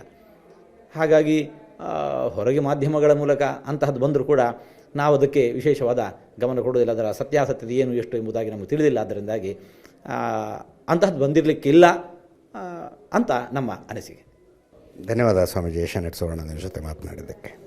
ಪೇಜಾವರ ಶ್ರೀಗಳ ಮಾತು ಸಂಭ್ರಮದಿಂದ ಪಾಲ್ಗೊಳ್ಳುತ್ತಾ ಇದ್ದಾರೆ ದೇಶದ ಜನ ಅನ್ನುವ ಹರ್ಷವನ್ನು ವ್ಯಕ್ತಪಡಿಸ್ತಾ ಇದ್ದಾರೆ. ಕ್ಯಾಮ್ರಾ ಪರ್ಸನ್ ಮಂಜುನಾಥ್ ಜೊತೆ ಅಜಿತ್ ಹನುಮಕ್ಕನವರ್, ಏಷ್ಯಾನೆಟ್ ಸುವರ್ಣ ನ್ಯೂಸ್ಗಾಗಿ ಅಯೋಧ್ಯೆಯಿಂದ. ಇದು ಪೇಜಾವರ ಶ್ರೀಗಳ ಮಾತಾದರೆ, ಇನ್ನು ರಾಮ ಮಂದಿರ, ರಾಮಲಲ್ಲಾ ಮೂರ್ತಿ ಅಂತ ಅಂದಾಗ ಕರ್ನಾಟಕದ ಕಾಂಟ್ರಿಬ್ಯೂಷನ್ ಇದೆಯಲ್ಲ, ಅದು ಬಹಳ ದೊಡ್ಡ ಮಟ್ಟದಲ್ಲಿದೆ. ಬಹಳ ಹೆಮ್ಮೆಯ ವಿಷಯ ಅದು. ರಾಮಲಲ್ಲಾನ ಮೂರ್ತಿ ಕೆತ್ತನೆ ಮಾಡಿದ್ದೇ ಮೈಸೂರಿನ ಶಿಲ್ಪಿ ಅರುಣ್ ಯೋಗಿರಾಜ್. ಅದು ಬಳಕೆ ಆದಂತಹ ಕಲ್ಲು ಮೈಸೂರಿನ HD ಕೋಟೆಯ ಕಲ್ಲು. ಅಲ್ಲಿ ಒಂದು ಎಲೆಕ್ಟ್ರಿಕ್ ಕಾಂಟ್ರಾಕ್ಟಿಂದ ಹಿಡಿದು ಅಲ್ಲಿ ಕನ್ಸ್ಟ್ರಕ್ಷನ್ ವರ್ಕ್ ನಡೀತಾ ಇದೆಯಲ್ಲ, ಅಲ್ಲೂ ಎಷ್ಟೋ ಜನ ಕನ್ನಡಿಗರಿದ್ದಾರೆ. ನೆನ್ನೆ ಅಜಿತ್ ಸರ್ ಹೇಳ್ತಾ ಇದ್ರು, ಅಲ್ಲಿ ಎಲೆಕ್ಟ್ರಿಕ್ ಕಾಂಟ್ರಾಕ್ಟನ್ನು ತಗೊಂಡವರು ಬೆಂಗಳೂರಿನ ಹುಡುಗರು, ಬೆಂಗಳೂರಿನ ಒಂದು ಟೀಮಲ್ಲಿ ಕೆಲಸ ಮಾಡ್ತಾ ಇದೆ ಅಂತ. ಪ್ರತಿಯೊಂದು ವಿಭಾಗದಲ್ಲೂ ನೀವು ಕನ್ನಡಿಗರನ್ನು ನೋಡ್ಬೋದು. ಈಗ ಅಲ್ಲಿ ಬೆಂಗಳೂರಿನ ಶಂಕರ್ ಅನ್ನೋರು ಪೂಜೆಯ ಉಸ್ತುವಾರಿಯನ್ನು, ಪೂಜಾ ಕೈಂಕರ್ಯ ಏನೇನಿರುತ್ತೆ ಅದರ ಉಸ್ತುವಾರಿಯನ್ನು ವಹಿಸ್ಕೊಂಡಿದ್ದಾರೆ. ಯಾರವರು? ಶಂಕರ್ ಅವರು ಹನುಮಾನ್ ಗ್ರನೈಟ್ಸ್ನ ಮಾಲೀಕರು. ರಾಮ ಮಂದಿರ ನಿರ್ಮಾಣಕ್ಕಾಗಿ ಸಾವಿರ ಸಂಖ್ಯೆಯಲ್ಲಿ ಗ್ರನೈಟ್ಸನ್ನು ಕಳಿಸ್ಕೊಟ್ಟಿದ್ದು ಇಲ್ಲಿಂದ, ಅದು ಹನುಮಾನ್ ಗ್ರನೈಟ್ಸ್ ಇಂದ. ನಾವು ನೋಡ್ತೀವಿ ಬೇರೆ ಬೇರೆ ಕಡೆಯಿಂದ. ಈಗ ಆ ಒಂದು ಶಿಲ್ಪ ಏನು ಕೆತ್ತನೆ ಆಗಿದೆ ರಾಮಲಲ್ಲಾ ಮೂರ್ತಿ, ಆ ಕಲ್ಲು ಫೈನಲ್ ಮಾಡುವಾಗಲೂ ಬೇರೆ ಬೇರೆ ರಾಜ್ಯಗಳಿಂದ ಸಾಕಷ್ಟು ಕಲ್ಲುಗಳು ಬಂದಿತ್ತು. ಅದೆಲ್ಲವನ್ನೂ ಕೂಡ ಪರೀಕ್ಷೆಗೆ ಒಳಪಡಿಸಲಾಗಿತ್ತು. ಕೋಲಾರದಲ್ಲಿ ಪರೀಕ್ಷೆ ನಡೀತು, 4-5 ಹಂತದಲ್ಲಿ ಪರೀಕ್ಷೆ ಆಗುತ್ತೆ. ಆದರೆ ಫೈನಲ್ ಯಾವುದಾಗಿತ್ತು? ಇದೇ ನಮ್ಮ ಕೃಷ್ಣ ಶಿಲೆ. ಅಂದರೆ ಕಲ್ಲಿನ ಮೇಲೆ, ಆ ಕಲ್ಲು ಮೂರ್ತಿಯಾದ ತಕ್ಷಣ ಅದರ ಮೇಲೆ ಹಾಲು ಹಾಕಿದರೆ ಅದು ಹಾಲಿನ ರೂಪದಲ್ಲೇ ಆಚೆ ಬರಬೇಕು ಅಂತ. ಅದರಲ್ಲಿರುವಂಥ ಕಲ್ಲಿನಲ್ಲಿರೋ ಕೆಲವೊಂದು ಕಂಟೆಂಟ್ಗಳು ಅದಕ್ಕೆ ಮಿಕ್ಸ್ ಆದಾಗ ಆ ಹಾಲು ತೀರ್ಥ ರೂಪದಲ್ಲಿ ಸ್ವೀಕರಿಸೋದಕ್ಕೆ ಯೋಗ್ಯವಾಗೋದಿಲ್ಲ ಅಂತ. ಅಷ್ಟರ ಮಟ್ಟಿಗೆ ಕರ್ನಾಟಕದ ಕಾಂಟ್ರಿಬ್ಯೂಷನ್ ಇದೆ. ಈಗ ಪೂಜಾ ಕೈಂಕರ್ಯದ ಉಸ್ತುವಾರಿ ವಹಿಸ್ಕೊಂಡಿರುವಂತಹ ಶಂಕರ್ ಅವರೇನಿದ್ದಾರೆ, ಅವರು ಮಾತಾಡಿದ್ದಾರೆ. ಅಲ್ಲಿ ನಡೆಯುವಂತಹ ಪೂಜಾ ಕೈಂಕರ್ಯ ಯಾವ ರೀತಿಯಾಗಿರುತ್ತೆ, ಅದಕ್ಕೋಸ್ಕರ ತಯಾರಿ ಹೇಗಿದೆ, ಶ್ರೀಕಂಠ ಶಾಸ್ತ್ರಿಗಳು ಮಾತಾಡಿಸಿದ್ದಾರೆ. ಬನ್ನಿ ನೋಡೋಣ. ವಿಶೇಷವಾಗಿ ಈ ದಿವಸ ನಮ್ಮ ಜೊತೆಗೆ ಶಂಕರ್ ಅಂತಕ್ಕಂಥವ್ರು ಇದ್ದಾರೆ. ನಮ್ಮ ಬೆಂಗಳೂರಿನವರೇ. ಸುಮಾರು ತಿಂಗಳುಗಳ ಕಾಲದಿಂದ ಇಲ್ಲೇ ಇದ್ದು ಗರ್ಭಗುಡಿ ಏನು ನಿರ್ಮಾಣವಾಗಿದೆ ಅದರ ನಾವೇನು ಬೇಸ್ಮೆಂಟ್ ಅಂತೀವೋ ಅದರ ತಯಾರಿ ಹಾಗೂ ಪೂಜಾ ಕೈಂಕರ್ಯಗಳು ಎರಡನ್ನೂ ಅವರ ಒಂದು ಏನು ಜವಾಬ್ದಾರಿಯನ್ನಾಗಿ ಕೊಟ್ಟಿದ್ದಾರೆ. ಅವರು ನಮ್ಮ ಜೊತೆಗಿದ್ದಾರೆ. ಅವ್ರನ್ನ ನಾನೀಗ ಮಾತಾಡಿಸ್ತೀನಿ. ನಮಸ್ಕಾರ. ನಮಸ್ಕಾರ. ಎಷ್ಟು ದಿವಸಗಳಿಂದ ಈ ಕೆಲಸಗಳು ನಡೀತಾ ಇದೆ ಮತ್ತು ಈ ಪ್ರಧಾನವಾಗಿ ಈ ದಿವಸ ಮಾಡ್ತಕ್ಕಂಥ ಕೈಂಕರ್ಯ? ನಾನು ಸುಮಾರು ಒಂದು 2 ವರ್ಷದಿಂದ ಇಲ್ಲಿ ಇದ್ದೀನಿ. ನನ್ನ ಒಂದು ಏನೋ ತಂದೆ ತಾಯಿ ಮಾಡಿದ ಪುಣ್ಯ, ಶೃಂಗೇರಿ ಜಗದ್ಗುರುಗಳ ಅನುಗ್ರಹ ಎಲ್ಲ ಎಂಥದ್ದು ಎಲ್ಲೆಲ್ಲ ನಮ್ಮ ಸಮಸ್ತ ಕುಟುಂಬದ ಎಲ್ಲರಿದ್ದು ದೊಡ್ಡವರೆಲ್ಲ ಅನುಗ್ರಹ ಅಂತ ಕಾಣುತ್ತೆ ನನಗೆ. ಅದೊಂದಲ್ದಿರ ಇಂಜಿನಿಯರಿಂಗ್ ಭಾಗ ಅದಾದರೆ ಇನ್ನೊಂದು ರೀತಿ ಇಲ್ಲಿ ನನಗೆ ಪೂಜಾ ಕೈಂಕರ್ಯದಲ್ಲೂ ಆ ವ್ಯವಸ್ಥೆ ಎಲ್ಲ ಮಾಡೋಕ್ಕಂತ ಸ್ವಲ್ಪ ಅವಕಾಶ ಕೊಟ್ಟೇನೆ ರಾಮ ಕರ್ಸ್ಕೊಂಡಿದ್ದೇನೆ, ಹನುಮಂತ ಕರ್ಸ್ಕೊಂಡಿದ್ದೇನೆ ಇದರಲ್ಲಿ. ಅದರ ನನ್ನ ಸೌಭಾಗ್ಯನೇ ಅಂತ ಕಾಣುತ್ತೆ. ಅದಕ್ಕೆ ಸ್ಕೈಸ್ ದಿ ಲಿಮಿಟ್ ಅಂತ ಹೇಳ್ತಾರಲ್ಲ, ಆ ರೀತಿ ಆನಂದ ಆಗಿದೆ. ಆ್ಯಕ್ಚುಲಾಗಿ ಬಹಳ ಬಹಳ ಇದಾಗುತ್ತೆ. ಏನಪ್ಪ ರಾಮ ಇಷ್ಟೊಂದು ಇದು ಕೊಟ್ಟಿಯ, ಇಲ್ಲ ಅನುಗ್ರಹ ಮಾಡಿದ್ಯಲ್ಲ. ಬರೀ ಒಂದು ಏನೋ ಒಂದು ಯಾವತ್ತೋ ಒಂದು ಸ್ವಲ್ಪ ಒಂದು ಇಂಚು ಒಂದು ಸ್ವಲ್ಪ ಕಸ ಗುಡಿಸಿದ್ರು ಸಾಕು ಅಂತ ಅನ್ಕೊಂತು. ಬರೀ ಈ ರೀತಿ ಎಲ್ಲ ಕೊಟ್ಟೇನೆ ಹೇಳಲ್ಲ, ಗುರುವನುಗ್ರಹ, ಪೂರ್ಣಾನುಗ್ರಹ. ಈ ಪ್ರಧಾನವಾಗಿ ಈ ದಿವಸ ಅಲ್ಲಿ ಮಾಡ್ತಾ ಇರ್ತಕ್ಕಂಥ ಏನು ಯಾವ ಅರ್ಚಕ ವೃಂದ ಇದೆ, ಏನೇನು ಕಾರ್ಯಗಳನ್ನು ಹಮ್ಮಿಕೊಂಡಿದ್ದಾರೆ ಈ ದಿವಸದ ಮಟ್ಟಿಗೆ? ನಿನ್ನೆಲ್ಲ ಮಂಟಪ ಪೂಜೆ ಎಲ್ಲ ಆಯಿತು. ಇದರಲ್ಲಿ ಇವತ್ತು ಗಣಪತಿ ಪೂಜೆ ನಡೆಯುತ್ತೆ. ಗಣಪತಿ ಪೂಜೆ ಮತ್ತು ನಿಮಗೆ ಅಗ್ನಿಮಂಥನ ಆಗುತ್ತೆ, ಅದು ಇಂಪಾರ್ಟೆಂಟ್ ಇದೆ ಇರೋದ್ರಲ್ಲಿಂತ. ನಂತರ ವಾಸ್ತು ಪೂಜೆ ಅದು ಉಂಟು ಇದರಲ್ಲಿ, ಗೃಹ ಪೂಜೆ ಉಂಟು ಇದರಲ್ಲಿ. ನಂತರ ಅಧಿವಾಸಗಳು ಕೆಲವು ಇವತ್ತು ಪ್ರಾರಂಭ ಆಗುತ್ತೆ. ಸಂಜೆ ಹೊತ್ತು ರಾತ್ರಿ ಆರತಿ ಅದು ಉಂಟು ಇದರಲ್ಲಿ. ಇದು ವಿಶೇಷವಾಗಿ ಈ ದಿವಸದ ಸ್ಥೂಲವಾದ ಒಂದು ನೋಟ. ಇದರ ಮತ್ತಷ್ಟು ಸೂಕ್ಷ್ಮ ವಿಚಾರಗಳನ್ನು ನಾನು ಅನಂತರದಲ್ಲಿ ತಮ್ಮ ಹತ್ರ ಹಂಚಿಕೊಳ್ತೀನಿ. ಇನ್ನು ಕ್ಯಾಲಿಫೋರ್ನಿಯಾದಿಂದ ಚಿನ್ನವನ್ನ ಹೊತ್ತು ತಂದಂತಹ ರಾಮನ ಭಕ್ತರೊಬ್ಬರ ಬಗ್ಗೆ ಹೇಳಬೇಕು. ಅವ್ರ ಹೆಸರು ಉಮಾಶಂಕರ್ ದೀಕ್ಷಿತ್ ಅಂತ. ಅವರು ಬೆಂಗಳೂರಿನವರೇ, ಆದರೆ 30 ವರ್ಷದಿಂದ ಕ್ಯಾಲಿಫೋರ್ನಿಯಾದಲ್ಲಿದ್ದಾರೆ. ಅಲ್ಲಿ ಅವರು ಅರ್ಚಕರಾಗಿಯೇ ಕೆಲಸ ಮಾಡ್ತಾ ಇರೋದು. ಅಲ್ಲಿ ಈ ಫಾರಿನ್ ಕಂಟ್ರೀಸಲ್ಲಿ ಇರುತ್ತೆ, ಒಂದು ಅಸೋಸಿಯೇಷನ್ ಮಾಡ್ಕೊಂಡಿರ್ತಾರೆ ಕನ್ನಡಿಗರು ಅಂದ ತಕ್ಷಣ. ಅವ್ರು ಅಲ್ಲೊಂದು ಮನವಿ ಇಟ್ಟಿದ್ರಂತೆ, ಒಂದು ಕುಟುಂಬದಿಂದ 1 ಗ್ರಾಮ್ ಚಿನ್ನ ಅಂತ. 2 ವಾರದಲ್ಲಿ ದುಡ್ಡು ಕಲೆಕ್ಟ್ ಆಗಿದೆ. ಅವರು ಬಂದು ಭಾರತದಲ್ಲಿ ಚಿನ್ನ ಖರೀದಿ ಮಾಡಿ ಅಯೋಧ್ಯೆಗೆ ತಗೊಂಡೋಗಿ ಕೊಟ್ಟಿದ್ದಾರೆ. ಅದೇ ಚಿನ್ನದಲ್ಲಿ ಕಿರೀಟ ಆಗಬೇಕು ಅನ್ನೋದು ನಮ್ಮ ಆಸೆ ಅಂತ ಹೇಳ್ತಾರೆ ಉಮಾಶಂಕರ್ ದೀಕ್ಷಿತ್. ಬನ್ನಿ ನೋಡೋಣ. ಅಮೆರಿಕದಿಂದ ಕ್ಯಾಲಿಫೋರ್ನಿಯಾ ಬೇ ಏರಿಯಾದ ರಾಮ ಭಕ್ತರು 1 kg ಚಿನ್ನವನ್ನು ರಾಮಲಲ್ಲಾನಿಗಾಗಿ ಕಳಿಸ್ಕೊಟ್ಟಿದ್ದಾರೆ. ಅದನ್ನು ತೆಗೆದುಕೊಂಡು ಬಂದಿರುವವರು ಅರ್ಚಕರಾದ ಉಮಾಶಂಕರ್ ದೀಕ್ಷಿತ್. ಉಮಾಶಂಕರ್ ದೀಕ್ಷಿತರ ಹೆಸರು ನನಗೆ ಮರೆಯೋದಕ್ಕಾಗ್ತಿಲ್ಲ, ಯಾಕಂದರೆ ಅದರ ಶಾರ್ಟ್ ಫಾರ್ಮ್ USD ಅಂತ ಆಗುತ್ತೆ.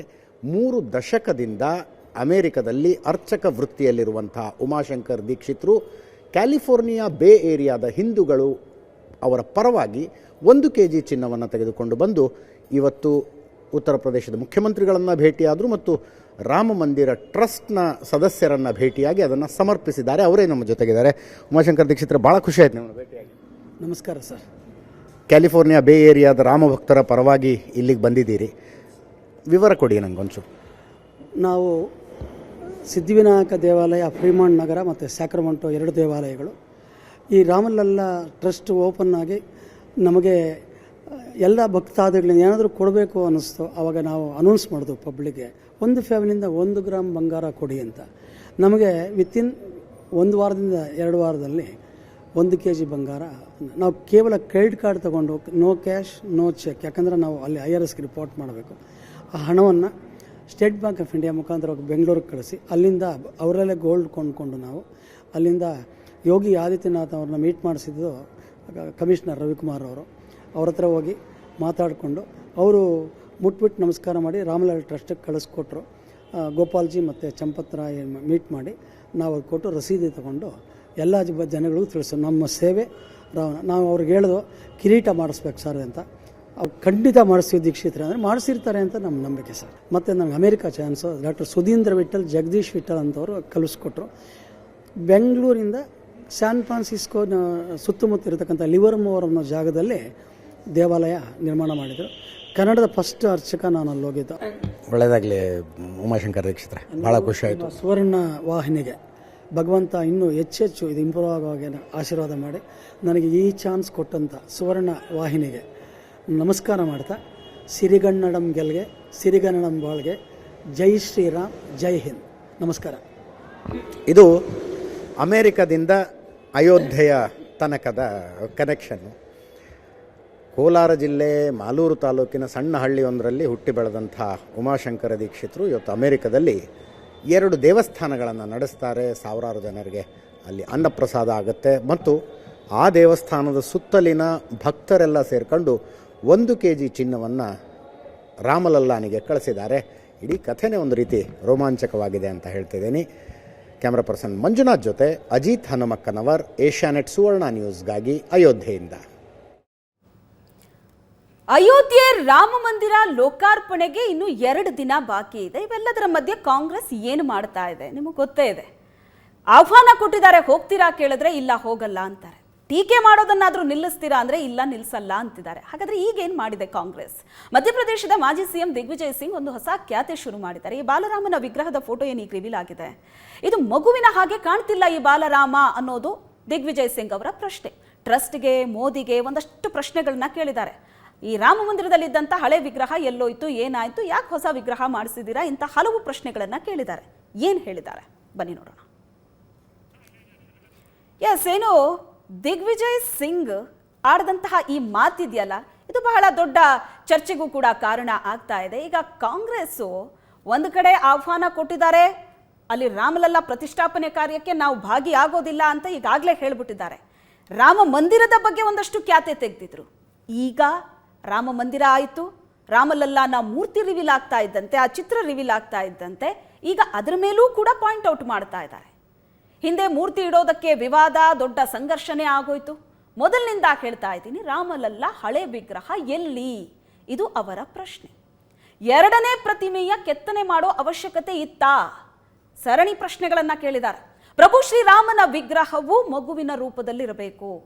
ದ್ವಾರಕಾ ಜೋಶಿ ಮಠದ ನಮ್ಮ ಗುರುಗಳು ಹೇಳಿದ್ದಾರೆ, ತಾಯಿ ಕೌಸಲ್ಯ ಮಡಿಲಲ್ಲಿರಬೇಕು ಅಂತ ಸಲಹೆ ನೀಡಿದರು. ಈಗ ಪ್ರತಿಷ್ಠಾಪಿಸ್ತಾ ಇರುವಂತಹ ವಿಗ್ರಹ ಏನಿದೆ ಅದು ಮಗುವಿನ ರೀತಿ ಕಾಣ್ತಾ ಇಲ್ಲ ಅಂತ ಮಧ್ಯಪ್ರದೇಶದ ಮಾಜಿ ಸಿಎಂ ದಿಗ್ವಿಜಯ್ ಸಿಂಗ್ ಹೇಳ್ತಾರೆ. ಅದಕ್ಕೆ ಬಿಜೆಪಿ ನಾಯಕರು ಕೂಡ ಒಂದಷ್ಟು ಕೌಂಟರ್ ಕೊಟ್ಟಿದ್ರು. ನೋಡೋರ ಕಣ್ಣಿನಲ್ಲಿರುತ್ತೆ, ಅದು ನಿಮ್ಮ ನಿಮ್ಮ ಭಾವನೆಗಳಿಗೆ ಬಿಟ್ಟಿದ್ದು. ನೀವು ಆ ಭಾವನೆಯಲ್ಲಿ ನೋಡಿದ್ರೆ ಕಲ್ಲಿನಲ್ಲೂ ಕೂಡ ನಿಮಗೆ ರಾಮ ಕಾಣಿಸ್ತಾನೆ ಅಂತ. ಇದು ಹಲವರು ಇದಕ್ಕೆ ಕೌಂಟರ್ ಕೊಟ್ಟಿದ್ದಾರೆ. ಪ್ರಶ್ನೆಗೆ ಉತ್ತರ ನೀಡ್ತೀರಾ ಅಂತ ಒಂದಷ್ಟು ಪ್ರಶ್ನೆಗಳನ್ನ ಕೇಳಿದ್ದಾರೆ. ಏನು ಹಾಗಾದ್ರೆ ಆ ಪ್ರಶ್ನೆ? ಭಗವಾನ್ ಶ್ರೀರಾಮನೇ ದೊಡ್ಡವರ ಅಥವಾ ಮೋದಿಜಿನ? ಇದು ಅವರ ಪ್ರಶ್ನೆ, ಮೊದಲ ಪ್ರಶ್ನೆ. ಎರಡನೇ ಪ್ರಶ್ನೆ ನೋಡೋಣ. ಹಿಂದೂಗಳಿಗೆ ಯಾರು ದಾರಿ ತೋರಿಸ್ಬೇಕು? ಶಂಕರಾಚಾರ್ಯಜಿ ಅಥವಾ ಚಂಪತ್ ರಾಯ್ಜಿ? ಇದವರ ಎರಡನೇ ಪ್ರಶ್ನೆ. ಸನಾತನ ಧರ್ಮದ ತತ್ವ ಅನುಸರಿಸಿದವರು ಗಾಂಧೀಜಿನ, ಗೋಡ್ಸೆನ? ಮೂರನೇ ಪ್ರಶ್ನೆ. ನಾಲ್ಕನೇದು, ಅಪೂರ್ಣ ಮಂದಿರದಲ್ಲಿ ಪ್ರಾಣ ಪ್ರತಿಷ್ಠಾಪನೆಯನ್ನ ಮಾಡಬಹುದಾ? ಐದನೇ ಪ್ರಶ್ನೆ, ರಾಮ ಜನಿಸಿದ ರಾಮನವಮಿ ದಿನದಂದೇ ಪ್ರತಿಷ್ಠಾಪನೆಯನ್ನ ಯಾಕೆ ಮಾಡ್ತಾ ಇಲ್ಲ ನೀವು? ಯಾಕಂದ್ರೆ ರಾಮ ಮಂದಿರ ಅಲ್ಲಿ ಗುದ್ದಲಿ ಪೂಜೆ ಆದಾಗ್ಲಿಂದಲೂ ಕೂಡ ಒಂದಲ್ಲ ಒಂದು ಪ್ರಶ್ನೆಗಳನ್ನ ಕಾಂಗ್ರೆಸ್ ಕೇಳ್ತಾನೆ ಬಂತು. ರಾಮ ಮಂದಿರ ಆಗ್ತಾ ಇದೆ, ಈಗಿನ್ನೂ ಪೂರ್ತಿ ಆಗಿಲ್ಲ, ಈಗ ಯಾಕೆ ಇಷ್ಟು ತರಾತುರಿಯಲ್ಲಿ ರಾಮಲಲ್ಲಾ ಪ್ರತಿಷ್ಠಾಪನೆ ಮಾಡೋದಕ್ಕೆ ಹೊರಟಿದ್ದೀರಿ? ಅಪೂರ್ಣ ಮಂದಿರದಲ್ಲಿ ರಾಮಲಲ್ಲಾ ಪ್ರತಿಷ್ಠಾಪನೆ ನಮ್ಮ ಶಾಸ್ತ್ರಗಳಲ್ಲಿಲ್ಲ, ಧರ್ಮಗ್ರಂಥಗಳಲ್ಲಿಲ್ಲ ಅಂತ ಹೇಳ್ತಾ ಇದೆ ಈಗ ಕಾಂಗ್ರೆಸ್. ಅದರ ಕುರಿತಾಗಿ ಒಂದಷ್ಟು ಪ್ರಶ್ನೆಗಳನ್ನ ಕೇಳಿದೆ. ಈ ಪ್ರಶ್ನೆಗೆ ಹಾಗಾದ್ರೆ ಟ್ರಸ್ಟ್ ಅಥವಾ ಪ್ರಧಾನಿ ಮೋದಿಜಿ ಯಾರು ಉತ್ತರವನ್ನ ಕೊಡ್ತಾರೆ ನೋಡಬೇಕು. ಇದು ಈ ಪ್ರಶ್ನೆಗೆ ಏನೆಲ್ಲ ಉತ್ತರಗಳು ಬರುತ್ತೆ ಅಂತ. ಒಟ್ಟಾರೆ ಈಗ ದಿಗ್ವಿಜಯ್ ಸಿಂಗ್ ಕೇಳಿರುವಂತಹ ಈ ಪ್ರಶ್ನೆ, ಆಡಿರುವಂತಹ ಮಾತೇನಿದೆ, ಬಹಳ ದೊಡ್ಡ ಚರ್ಚೆಗೂ ಕೂಡ ಇದು ಕಾರಣ ಆಗ್ತಾ ಇದೆ. ವಿವಾದದ ಕಿಡಿ ಹೊತ್ತಿಸುವಂತಹ ಕೆಲಸ ಕಾಂಗ್ರೆಸ್ ಮಾಡ್ತಾ ಇದೆ ಅಂತ ಪ್ರತಿಪಕ್ಷಗಳು ಕೂಡ ಮುಗಿ ಬೀಳ್ತಾ ಇದ್ದಾವೆ. ಇನ್ನು ಮುಂದೆ ನೋಡೋದಾದ್ರೆ, ಹೊಸ ರಾಮಲಲ್ಲಾಗೆ ಉತ್ತರಾಖಂಡದ ಶಂಕರಾಚಾರ್ಯರ ವಿರೋಧ. ಜ್ಯೋತಿರ್ಮಠದ ಅವಿಮುಕ್ತೇಶ್ವರಾನಂದ ಸರಸ್ವತಿಗಳಿಂದ ವಿರೋಧ ವ್ಯಕ್ತ ಆಗಿದೆ. ಅಯೋಧ್ಯ ಟ್ರಸ್ಟ್ ಅಧ್ಯಕ್ಷ ನೃತ್ಯ ಗೋಪಾಲ್ ದಾಸ್ಗೆ ಪತ್ರ ಬರೆದಿದ್ದಾರೆ. ಪತ್ರ ಬರೆದು ಹೊಸ ರಾಮಲಲ್ಲಾ ಬಗ್ಗೆ ಅವಿಮುಕ್ತೇಶ್ವರರು ಪ್ರಶ್ನೆ ಮಾಡಿದ್ದಾರೆ. ಹೊಸ ರಾಮಲಲ್ಲಾ ಪ್ರತಿಷ್ಠಾಪನೆ ಆಗ್ತಾ ಇದೆ ಅನ್ನೋ ವರದಿ ಬರ್ತಾ ಇದೆ. ಹಳೆ ರಾಮಲಲ್ಲಾ ಮೂರ್ತಿ ಏನಾಯ್ತು ಅನ್ನೋದು ಶ್ರೀಗಳ ಪ್ರಶ್ನೆ. ಯಾಕೆ ಹಳೆ ರಾಮಲಲ್ಲಾ ಮೂರ್ತಿಯನ್ನ ಪ್ರತಿಷ್ಠಾಪನೆ ಮಾಡಲಿಲ್ಲ? ಯಾಕೆ ಹೊಸ ರಾಮಲಲ್ಲಾ ಮೂರ್ತಿ ಪ್ರತಿಷ್ಠಾಪನೆ ಮಾಡೋದಕ್ಕೆ ಹೊರಟಿದ್ದೀರಿ ಅಂತ. ಹೊಸ ರಾಮಲಲ್ಲಾ ವಿಗ್ರಹದ ಪ್ರಾಣ ಪ್ರತಿಷ್ಠಾಪನೆಯಾಗಲಿದೆ ಅಂತ ಹೇಳಲಾಗ್ತಾ ಇದೆ. ಟ್ರಕ್ನ ಮೂಲಕ ಹೊಸ ಮೂರ್ತಿಯನ್ನ ತಂದ ದೃಶ್ಯವನ್ನ ನೋಡಿದೆ. ಹೊಸ ಮೂರ್ತಿ ಸ್ಥಾಪನೆ ಯಾಕೆ? ಹಳೆ ರಾಮಲಲ್ಲಾ ಏನಾಯ್ತು? ಈ ಹಿಂದೆ ಇದ್ದಂತಹ ಅಲ್ಲಿ ರಾಮ ಮಂದಿರ ಇತ್ತು, ಬಹಳ ಚಿಕ್ಕ ಪ್ರಮಾಣದಲ್ಲಿ ರಾಮ ಮಂದಿರ ಇತ್ತು. ಆ ರಾಮ ಮಂದಿರದಲ್ಲಿ ಇದ್ದಂತಹ ಆ ಹಳೆ ಮೂರ್ತಿ ಏನಿದೆ ಅದು ಏನಾಯ್ತು? ಹೊಸ ಮಂದಿರ ಏನೋ ಕಟ್ತಾ ಇದ್ದೀರಾ, ಹಳೆ ಮೂರ್ತಿಯನ್ನ ಯಾಕೆ ಇಡ್ತಾ ಇಲ್ಲ? ಪ್ರಶ್ನೆ ಮಾಡಿದ್ದಾರೆ. ರಾಮಲಲ್ಲಾ ವಿರಾಜ್ಮಾನ್ಗೆ ಮಂದಿರ ಕಟ್ತೀವಿ ಅಂತ ಹೇಳಿದ್ರಿ ಅಲ್ವಾ? ಅಪೂರ್ಣ ಗರ್ಭಗುಡಿಯಲ್ಲಿ ಹೊಸ ಮೂರ್ತಿಯ ಪ್ರಾಣ ಪ್ರತಿಷ್ಠಾಪನೆ ಆಗ್ತಾ ಇದೆ. ಹಳೆ ರಾಮಲಲ್ಲಾ ಮೂರ್ತಿಯನ್ನ ನಿರ್ಲಕ್ಷಿಸಿದ್ದೀರಾ? ಹಾಗಾದ್ರೆ ಅದನ್ನ ತೆಗೆದು ಪಕ್ಕಕ್ಕಿಟ್ಟಿದ್ದೀರಾ? 1949ರಲ್ಲಿ ಪ್ರಕಟವಾದಂತಹ ರಾಮಲಲ್ಲಾ ಮೂರ್ತಿ ಏನಾಯ್ತು ಅನ್ನೋದು ಇವರೆಲ್ಲರ ಪ್ರಶ್ನೆ.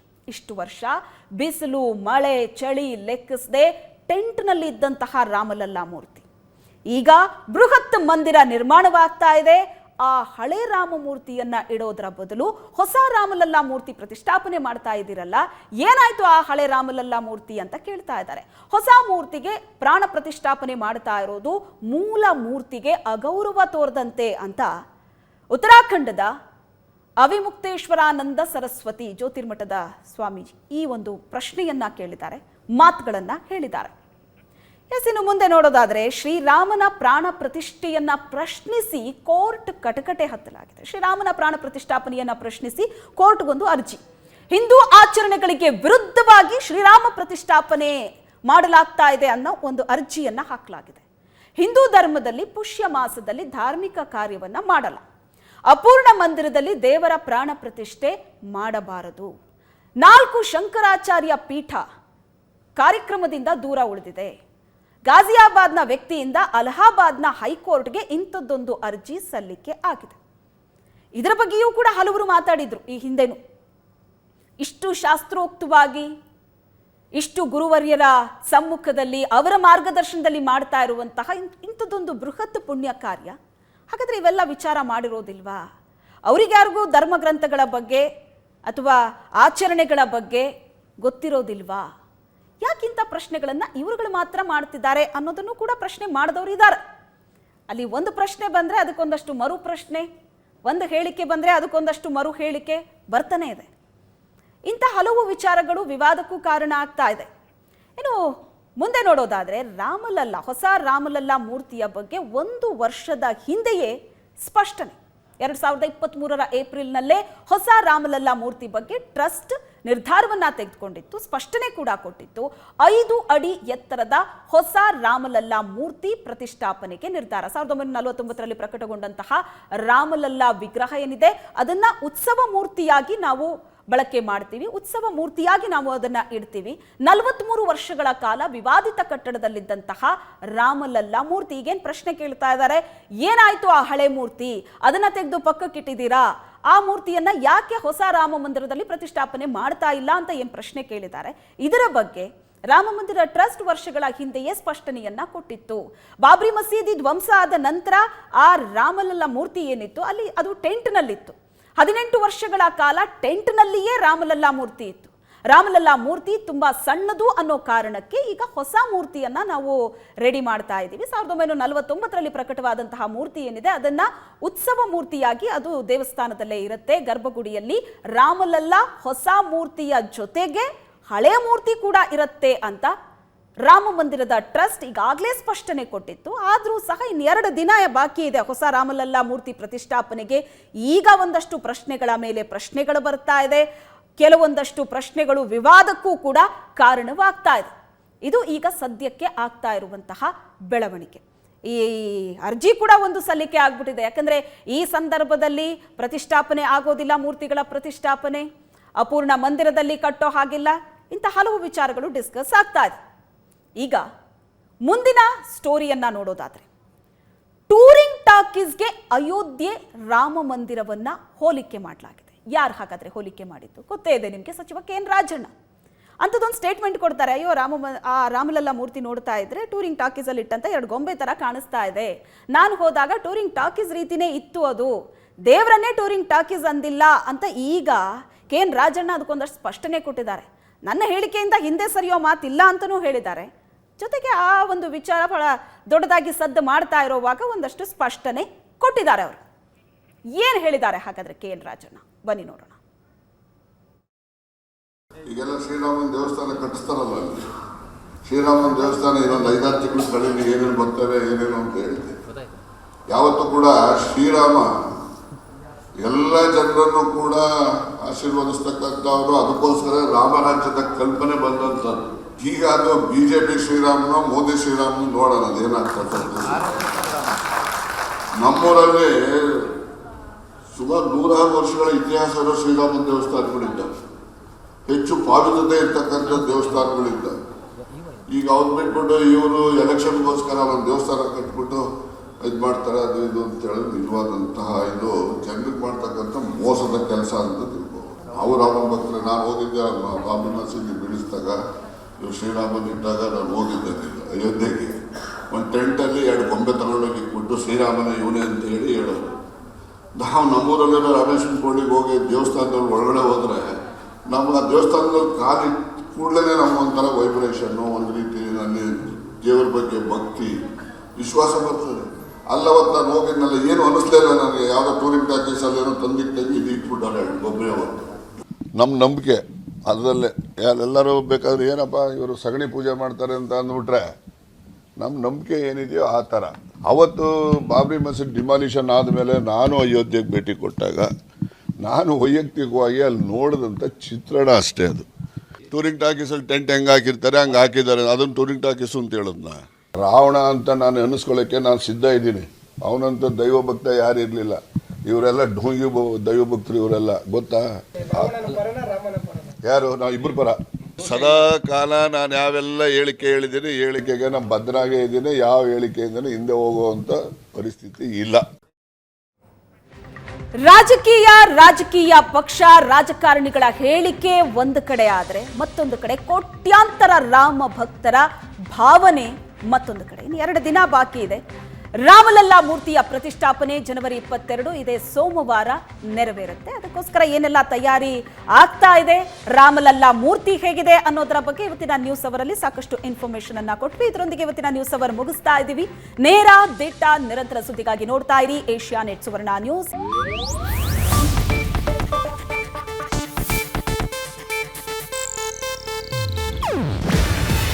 ಇದು ಏಷ್ಯಾನೆಟ್ ನ್ಯೂಸ್ ನೆಟ್ವರ್ಕ್ ಪ್ರಸ್ತುತಿ. ನೀವು ನೋಡ್ತಿದ್ದೀರಾ ಏಷ್ಯಾನೆಟ್ ಸುವರ್ಣ ನ್ಯೂಸ್.